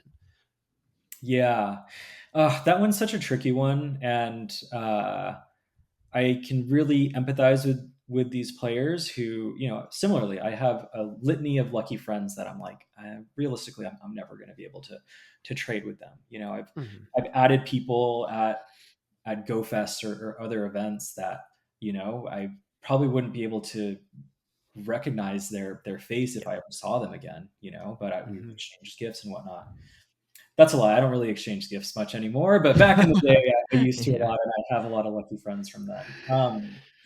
So that's something that we've designed intentionally within Niantic, and again, I know that it's a point of frustration for a lot of players, but what I will say is when you do go to a regional tournament, when you do go to GoFest, when you go out to Community Day to hang out with your Pokemon Go local community that you maybe only see once a month, that's a really powerful social lubricant, essentially, right? You always look for the people that are going to be at that same event as you, that you've been lucky friends with for a while, to meet up, and you have that Pokemon that you've been meaning to trade. And that becomes like a really powerful moment. Um, and so that's kind of a trade-off that you end up making, right? You lose that moment of in-person excitement by creating something that you can do remotely with each other. Um, Mhm. so at least currently, that's kind of where our thinking is on that. Again, I know it can sometimes be frustrating, and it's a little hopeless to see those people on your friends list with the gold sparkle behind them, knowing that that's probably never going to go away. Um, but we feel like that trade-off is worth it in order to empower those really unique in-person experiences. So Okay. Sounds good. Um, why isn't there an unranked GPL mode or unlimited GPL battles per day? Is to add on to that, is show 6 pick 3 too challenging for GPL, or is this something the team has thought about / plans to implement? yeah, I'll answer the second question first. So um, I personally am a big fan of show 6 pick 3, but I do think that, again, to that accessibility point, that does make the experience a lot more complex and intimidating for players who aren't already very invested in PvP. So we probably wouldn't be looking to integrate that format into the GBL system, where it's always been intended to be a lot more easy for players to sort of like jump in and try out. Um, in terms of the first question around like an unranked mode or an unlimited sets per day, on the unranked mode front, especially people that like the higher elos and whatnot can already attest to the fact that queue times can be really long sometimes. And if you split your player base even further, that only would pull away from what those queue times would be. And so when we have people participating in PvP and in GBL, we really want to be funneling everybody to the same source so that you have as seamless of an experience as possible, and you're not sort of sitting there waiting because now you've split the player base into people who want to GBL versus people who want to just like practice or whatnot. So that's really the main reason there. And in terms of the daily limit, we've made PvP something that you can play at home, right? And I think that's a great thing to add to the game as far as something you can do when you're not out and about. But we also don't want that to be the only thing that people are doing all day in Pokemon Go. And again, maybe this is just me personally, but I could totally find myself getting lost for hours and hours playing PvP. I get that 05 set, and I really want to make up for the the lost elo. And that while we want that to be a great experience for people at home, we don't want that to be the completely dominant part of how you engage with Pokemon Go every single day. Gotcha. Yeah, I agree with your point there, Michael. I feel like through previous conversations that I've had and just thought processes that I've gone through over the past few years, I definitely feel that because Go Battle League is a stationary activity, that's why it's capped. That's always been like my own internal reasoning. But I think some people take it a step further and they say, well, because it's capped and because you aren't actively going out there and doing things, that's why Niantic, doesn't invest more in it. That's why they don't like it, because it doesn't align with the mission. And that's why maybe some people don't feel as energized or excited about Go Battle League as some of the players do, right? I won't ask you to answer that, but that's like again, like a very pessimistic chain of thought, but that's Right. essentially where it takes a lot of people, right? Yeah. Yeah. Go ahead. Go ahead. I just, I Yeah. can understand how players can come to those conclusions. Yeah. Hopefully, I was pretty open and honest Mhm. about where our sort of prioritization lies right now, and that's kind of how things are. It doesn't really have to do with the fact that PvP is a stationary thing. Yeah. Okay. Yeah.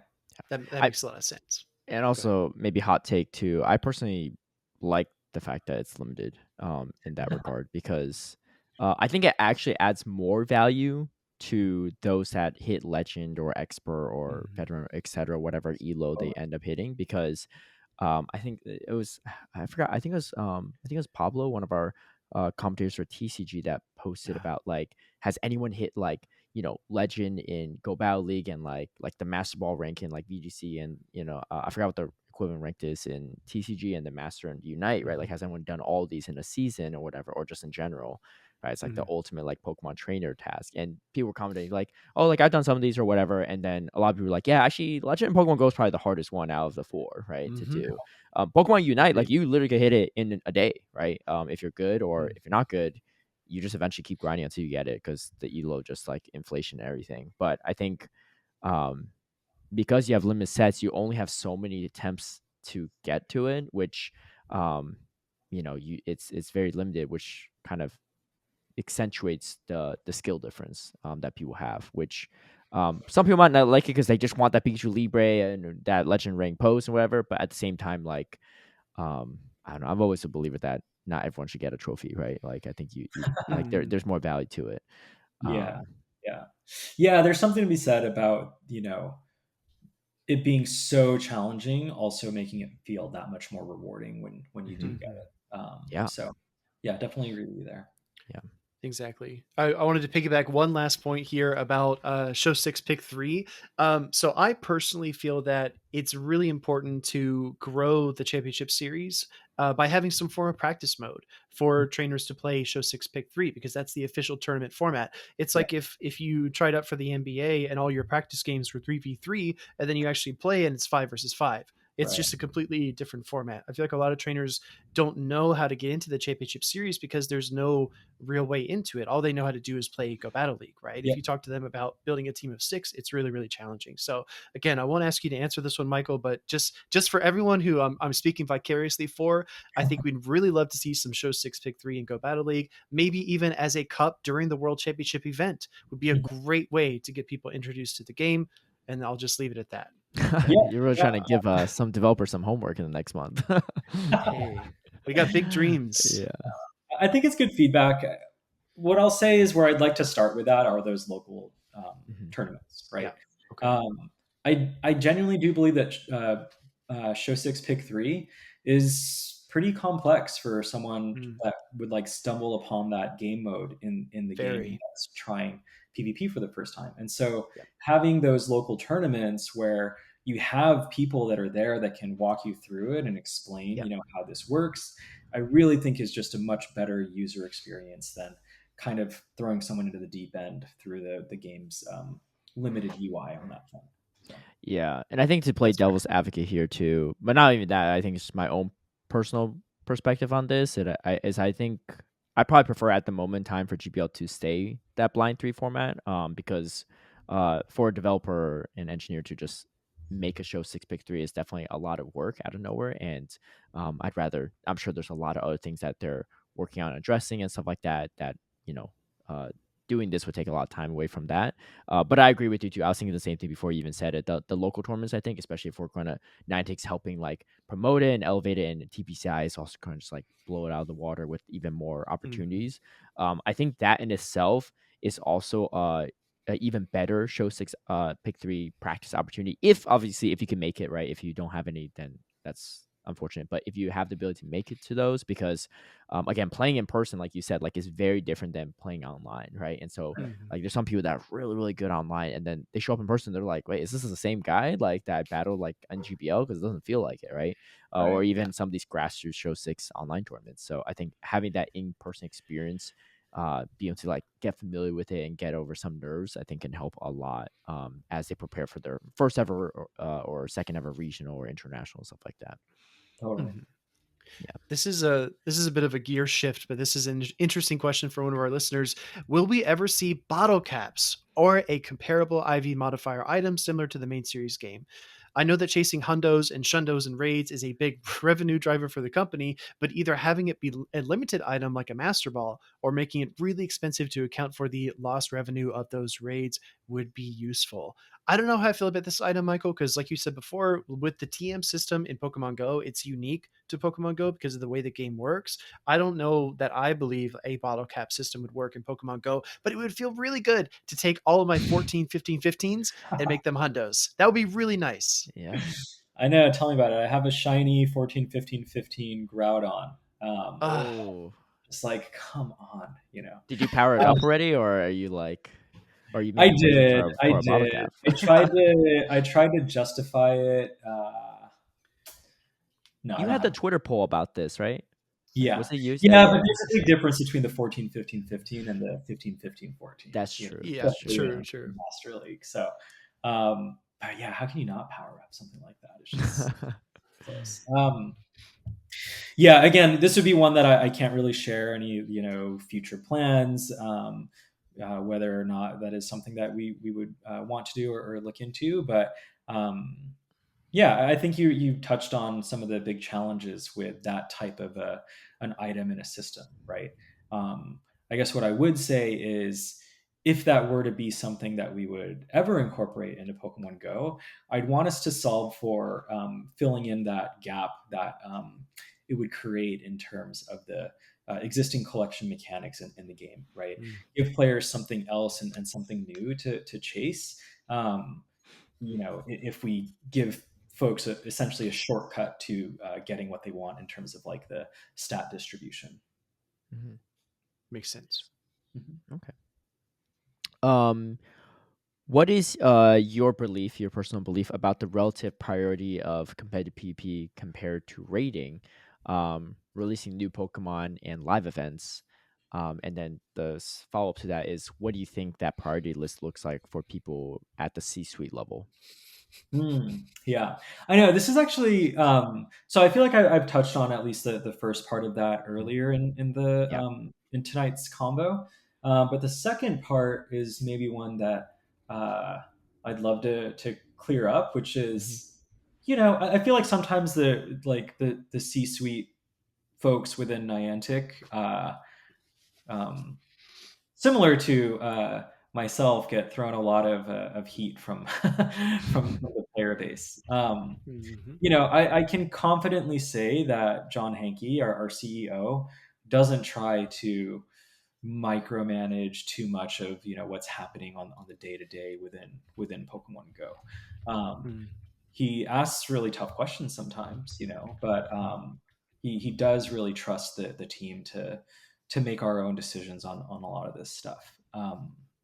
So yeah, I want to sort of, I guess, clarify some of those things. Hmm.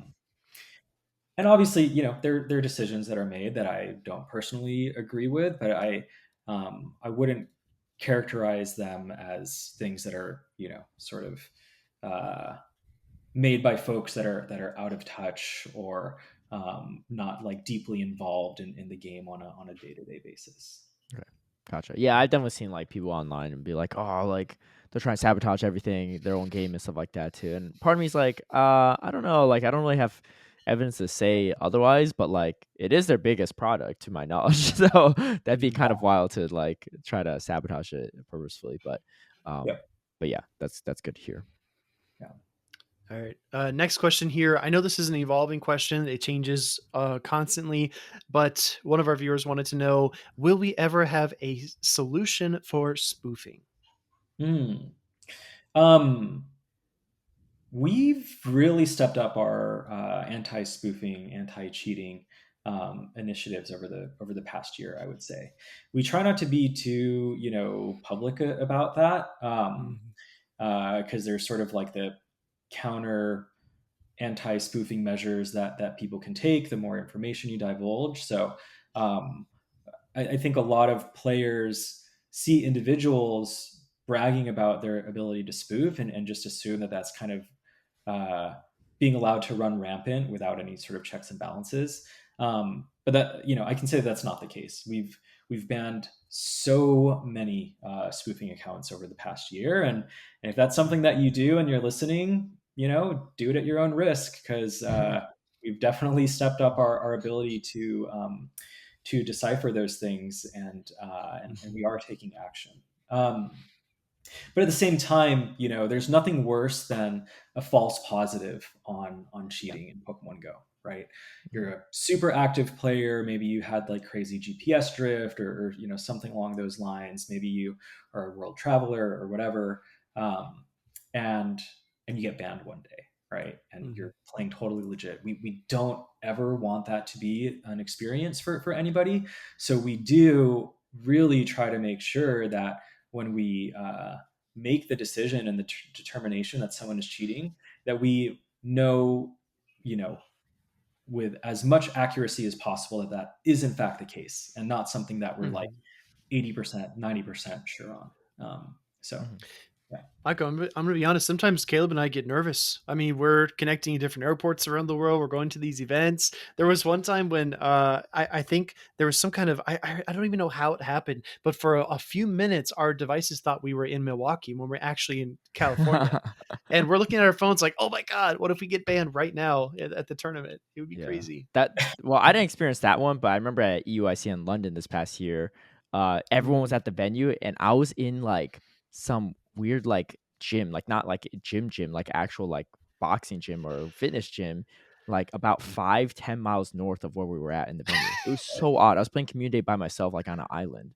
Um, I don't know what I don't know. I don't even think that's a Niantic. That's like whatever the Wi-Fi venue was. It was super odd. Yeah. It was super odd. I don't know like how that even happened. It was maybe like the building structure, but Yeah, super strange one there. I yeah. wish I could explain that one to you, but neither of you got banned. So I think our Yeah. telemetry is really strong in terms Mhm. of not flagging any false positives. Yeah.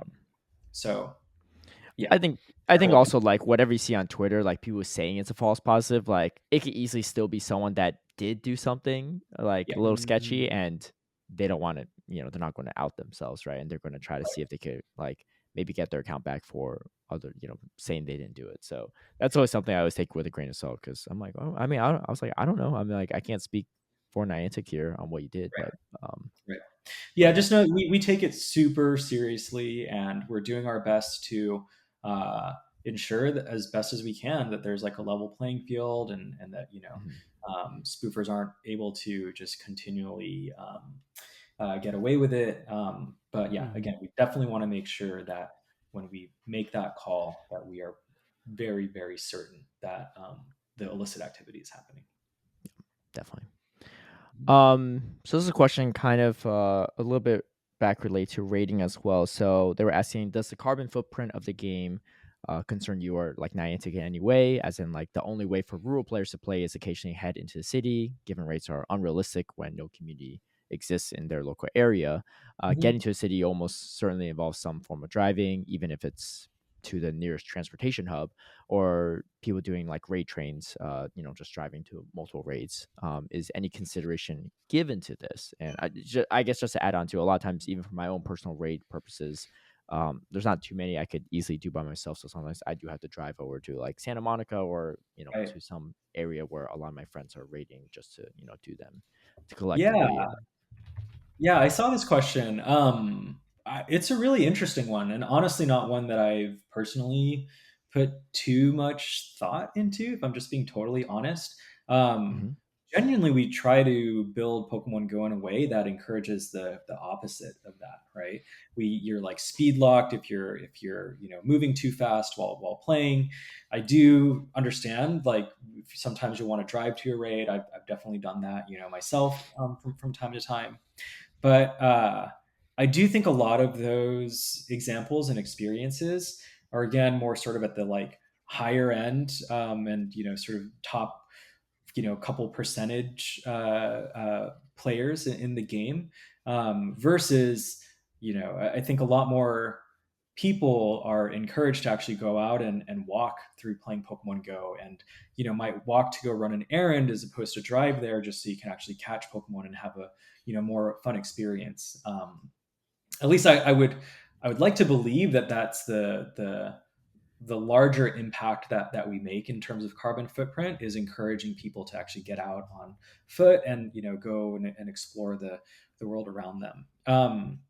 And the carbon footprint thing is something that we at Niantic really do take pretty seriously, though, as an organization, and our social impact team really tries to partner with us all the time to either bring Pokemon Go activities to like open street events, or partner together with the Earth Day initiatives, and make sure that we're sort of like giving back. And I think last year we planted something like I'm gonna like misremember the number, but I think it was like over 30,000 trees, or something like that. Through Pokemon Go actions, and so it is something that we are trying to make a positive contribution to the world, both in terms of the gameplay that we build, and also the social impact commitments that we make as a company. Gotcha. Nice. Nice. Yeah. Speed, you want to I take the think next one? the Oh, sorry. Go Sure. ahead. Yeah. I think I just wanted to make one final point. I think the Earth events that we've done in the past, the cleanups and everything like that, I think that's really really exciting. And I think that a missing link of social culture these days, it feels like you might have heard this theory as well, Michael, that there's no third place anymore. Either you go home or you go to work. Finding Mhm. that third place, whether it's joining with your community or it's doing a community service like cleaning up a beach, Mhm. that's where you make a lot of friends that you wouldn't make otherwise. And I feel like Niantic and Pokemon Go can facilitate that in a huge way. Yeah. I got a curveball for you. I hope you're ready. Sure. All right. Would you fight 1 ponyta-sized ducklet or 10 ducklet-sized ponytas? You have to choose. Ponyta-sized ducklet or 10 ducklet-sized ponytas? Got to choose. I'd take the single ducklet, you know? Take the big one, the big Yeah, ducklet. Ponyta's got all that fire on it, right? Yeah. You have sort of almost like a forest fire surrounding you, I feel like, with the 10 of the Ooh. small ones coming around. So even like a small touch on that, I feel like you're in trouble. It's like dealing with fire ants. Those are annoying. I'm just trying to get this visualization of this gigantic blue ducklet walking towards you, and Michael's like got his boxing gloves on. He's like, "All right, this is it." Okay. Let's clarify. That was not a question that someone that asked. No, Speedy no, that just was came Mike. up. Yeah. I've been waiting almost 2 hours to ask Michael that. That's all that's been on my mind. Wow. The hard hitting ones, I appreciate it. Ducklet also looks yeah. much more friendly, right? I feel like we could talk it out. True. You know. Fair. So this is the legit question. I think this is secretly Caleb's question. It's When do not we mine. get level It's fine. 60? When do we get level 60 in the game? Blink twice if it will happen. So YouTube viewers, check it out. Oh geez, my eyes are gonna like dry out over here. Cannot blink. Yeah, nothing to share on that front. Sorry. I do feel like we still have a lot of players that are working towards 50. Yeah. So we'd want to make sure that it's the right time in terms of user penetration on the current level cap before we start looking at the next one. Yeah, I will say to me personally, and obviously I've played like pretty much every game every day since I got the game, I downloaded the game. But right before the Go Beyond update, right before we had level 50, I was for the most part done like spending Stardust. Like I didn't really spend Stardust much. Like for once, I was actually saving Stardust for Right. quite a bit of time, and then level 50 dropped in. Like I'm like constantly like never have Stardust, right? But I did hit like that threshold where I was like, I pretty much have everything built that I need to, right? Like you're not going to make multiple Azumarill and stuff at level 40 or whatever. So I think so yeah, I mean I think it would be way too soon for level 60 anytime soon. But even back when before Go Beyond, I didn't know it was coming. I was like, hey, like you should prepare. Like I still did mass evolutions and egged for every friendship level up just so I had the XP. But now I'm like I'm on another different level. I'm like I have like 500 like coughing XL, even though I have a Galarian wheezing already built for Ultra League. I'm like, well, you never know. Like that, I'm going to need more candies potentially down the road. That's impressive. I realized with this current rotation that I don't have enough XLs for a Galarian Wheezing, so I've been saving all my coughings recently to try to get enough. Yeah, definitely. I'm jealous. Every time I see those, like people are posting really good Galarian Wheezing lines, and I'm like, I want to try that. But yeah, definitely. And also, maybe Shadow Galarian Wheezing one day. So I'm just plan ahead is my mentality. You never know. Some of my friends are like, you have 600 Wobbuffet XLs. I was like, I do. Do you have a purified Hundo Wobbuffet? No, I actually don't. So that's actually the problem. So technically you should like subtract like about like 250 something, but 60 something. But yeah, I don't actually have one that I could power up. But I have two purified Hundo Wobbuffets. Whoa. So here's the secret: 656, because you need 296 XLs for the regular and 360 for the Shadow Hundo. So 656. That's my goal for every PvP viable Pokemon. No. But because it's a Hundo for Great League, and if they have level 60, that spread is not going to be a Hundo anymore. Or even if it is a Hundo, you still need to power up even more because it doesn't even hit 1500. Get ready. Speedy. Yeah, you need more. Yeah. 5 years later, we're gonna reflect on this moment, and I'll be there to say I told you so. This trainer also said, I really like the map during the last Halloween event with the Pokestops being orange and the little pumpkins all over them. Is it planned to have more of those cosmetic enhancements to the map appearance for future events? And I gotta say too, also on top of that, like Halloween's like honestly becoming like my favorite like event every year too. So I'm not even looking forward to like the IRL Halloween events anymore, just for the Go stuff. I'm glad you think so. The team really went above and beyond for that event, and yeah, we loved it too. So we definitely want to do more of that in the game. It's just about finding the right opportunities that thematically make sense. So yes, I'm happy to confirm that you can expect more of that in the future for sure. Nice. Very nice. All right, got a long one here, but I think we're approaching the end of our questions. So light at the end of the tunnel. This question's a whopper. Are you able to elaborate on some of the internal barriers that prevent full transparency with Pokemon Go? Often it feels like information is being withheld and it's hard to understand why. It's definitely a major source of frustration for the community. For example, dev diaries. We understand now that the workload was underestimated and what internally prevents, oh, excuse me, the workload was underestimated, but what internally prevents a post explaining this being released 6 months to a year ago, rather than it being revealed unofficially in an interview almost 2 years later? Shout out to Michael Steranka. Love everything he does to keep this game alive. Yeah, well, I want to pass that shout out past me and to the rest of the team. I definitely think that um, just as I take a lot of heat for the game, I do think that a lot of credit is thrown my way that it's not deserved as well either. So I do want to make sure that people know that the rest of the team is equally as passionate and trying to do their best to make the best experience possible here. Yeah, I don't really know how much I can really go into an answer for this one, to be honest. Other than it's just incredibly complex, right? We're a game that operates in over a dozen languages around the world.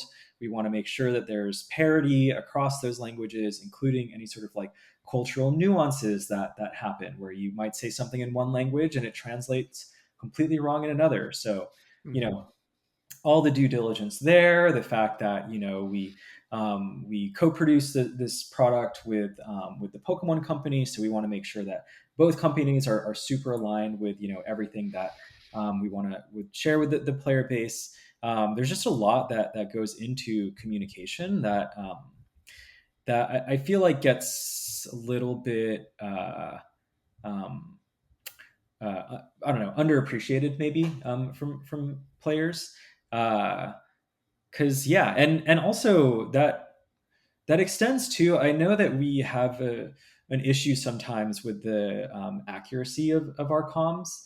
Um, and similar thing there too, right? Like we're oftentimes talking about hundreds of different Pokemon over the course of a month and across all these different languages, and trying to figure out how we can visually represent that in our marketing.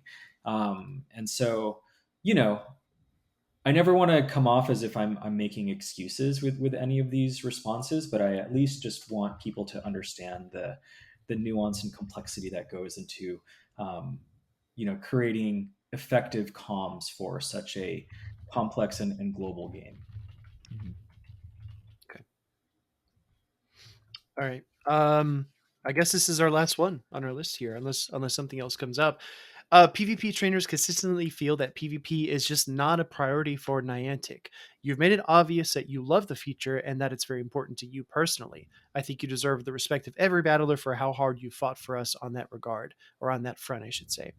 How can we work together, players and avid PvP competitors that are in Niantic? How can we work together to convince Niantic that PvP is worth more of their time, energy, and investment? Um, Yeah, I guess I don't really know the best way to answer this one either. What I would probably say is just keep giving us your feedback, right? Not just myself, but so many people on the team are reading that feedback and wanting to incorporate things, right? As a recent example, that we had the really minimal move updates for PvP a season ago, and players were incredibly vocal about how disappointed they were in that. And that was something that really lit a fire under myself and the rest of the team to say like, hey, we need to do better here. So yeah, that's kind of what I would say there. Never stop being vocal about what it is that you're hoping to get in the game.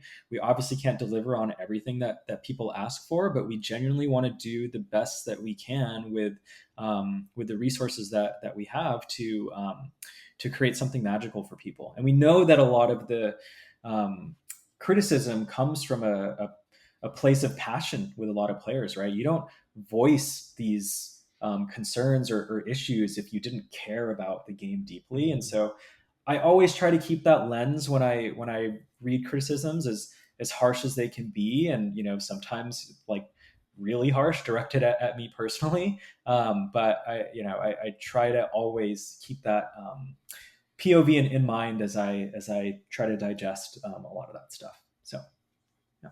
Nice, nice. Yeah, and I know having spoken to some Niantic employees over the years too, like even if it doesn't seem like they're listening to the feedback, like I mean, it's hard to miss some of the stuff that people say on Twitter, right? So it's so just keep giving the feedback. Be constructive too, right? Like, I mean, if you're just mad and just saying Please, stuff, yeah. like it's fine, but like, and you can't express that, but it's not going to change much.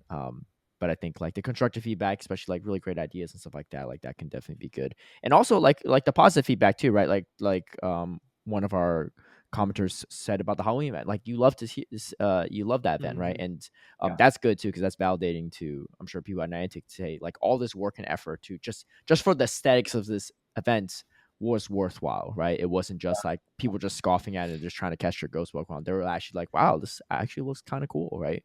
Yeah. So I think that's also good, right? Yeah. Yeah. Thanks for bringing that up. I mean, I do. It's kind of the Yelp or Google review conundrum, right? Where Mm-hmm. people are way more likely to go and post about their negative experiences than the positive ones. And that can sometimes make Mhm. it really tough to stomach as developers. Um, but when we do see those positive comments, it's so uplifting for the team. And so, yeah, if there are things that you're enjoying about the game, please send them over as well. And I'd love to forward those things to the rest of our team, and that just motivates them to be even better and continue to deliver, at the bar that players expect. So yeah, I appreciate you saying that because I know it's not something that is top of mind for a lot of people to want to come around and say positive things Yeah. usually. So, Yeah. Definitely. Yeah. Credit where credit's Yeah. due for sure. mhm. Yeah, and again, the way that Michael, you personally have stepped in the line of fire for a lot of this flack, it demonstrates as well like how much you care about the game, how much you care about the public perspective, and how you don't want trainers to be disappointed or to lose faith in the game. You're actually actively trying to prevent it by giving reassurance, right? So again. For everyone listening, Michael's not John Hankey, and he's not the board of directors. He's not the be all end all here. But I think that every PvP player needs to remember that we have a powerful ally at Niantic in Michael, and there are a lot of other allies that we have that we are not even aware of. Mm-hmm. Definitely. We just, like you said, we just have to keep pushing. Yeah, Yeah. yeah. Really want to emphasize that last bit, because like I Mhm. said, I think uh, putting myself in these situations definitely comes with sometimes people give me more credit than is due, and I want to make sure that all your listeners know that it's definitely not just me. We've got tons of amazing, passionate people Mm-hmm. working on this game, and they might be a little bit more in the shadows than I am, but Mhm. they're equally as avid of a player and a fan and an advocate for what players want. Yeah, definitely. I mean, and myself and Speedy, we've talked about this many times on the podcast. We're saying like, hey, like this game is not just our hobby; it's our livelihood. It's what we passion about. It's what we do day in and day out. And I mean, there's no way that Niantic employees, especially working on Pokemon Go, don't feel the same way, right? It's not only their livelihood; it's their 9 to 5. It's their job. It's their career. It's maybe the next 10+ years for them, right? And so, Yeah. I think the main thing is, regardless of how people may feel about some of these updates, I mean, like I think the best approach in my opinion is to assume goodwill that even if you don't like the update, even if you don't like the decisions, they were made in mind that at least the intention was to try to improve the experience for players and for everyone too. So, but that pretty much wraps it up for our questions. We're a little bit over the 2 hour mark. I just gotta say again, thank you so much for just like being a part of the podcast and taking time out of your day. I mean, 2+ hours as with a newborn too. I mean, thank you to your wife as well for letting us take 2 hours Yes. from your family, but and also anyone that you may have to have approval from your supervisors, anyone from Niantic to even be a part of this. Mhm. Big thank you for that, and answering pretty much a good chunk of the questions our viewers had. But again, even if we didn't get to answer your question, keep dropping us our comments in these YouTube videos. Potentially Michael or some other 90 boys are listening, right? And again, like even if you don't maybe not get a response every single time, them listening to feedback can go a long way. I was hoping for some spicy Squirrel Trapper questions, and Okay, there was one. oh, But you know what? I could just read it if you want. I might have to censor it oh a no. little bit, B- but bonus. yeah, it was On a totally low note here. no, it was funny. I will say that. It was somewhere. I did see it on there. Of course, I maybe I should have just threw it in there. But okay, so I was Squirrel gonna. Trapper said, um, I would ask Niantic why the Shoutcasters TBCI hires are so um expletive delusional and think Pokemon Go PvP is the next big esport. A bunch of laughing emojis.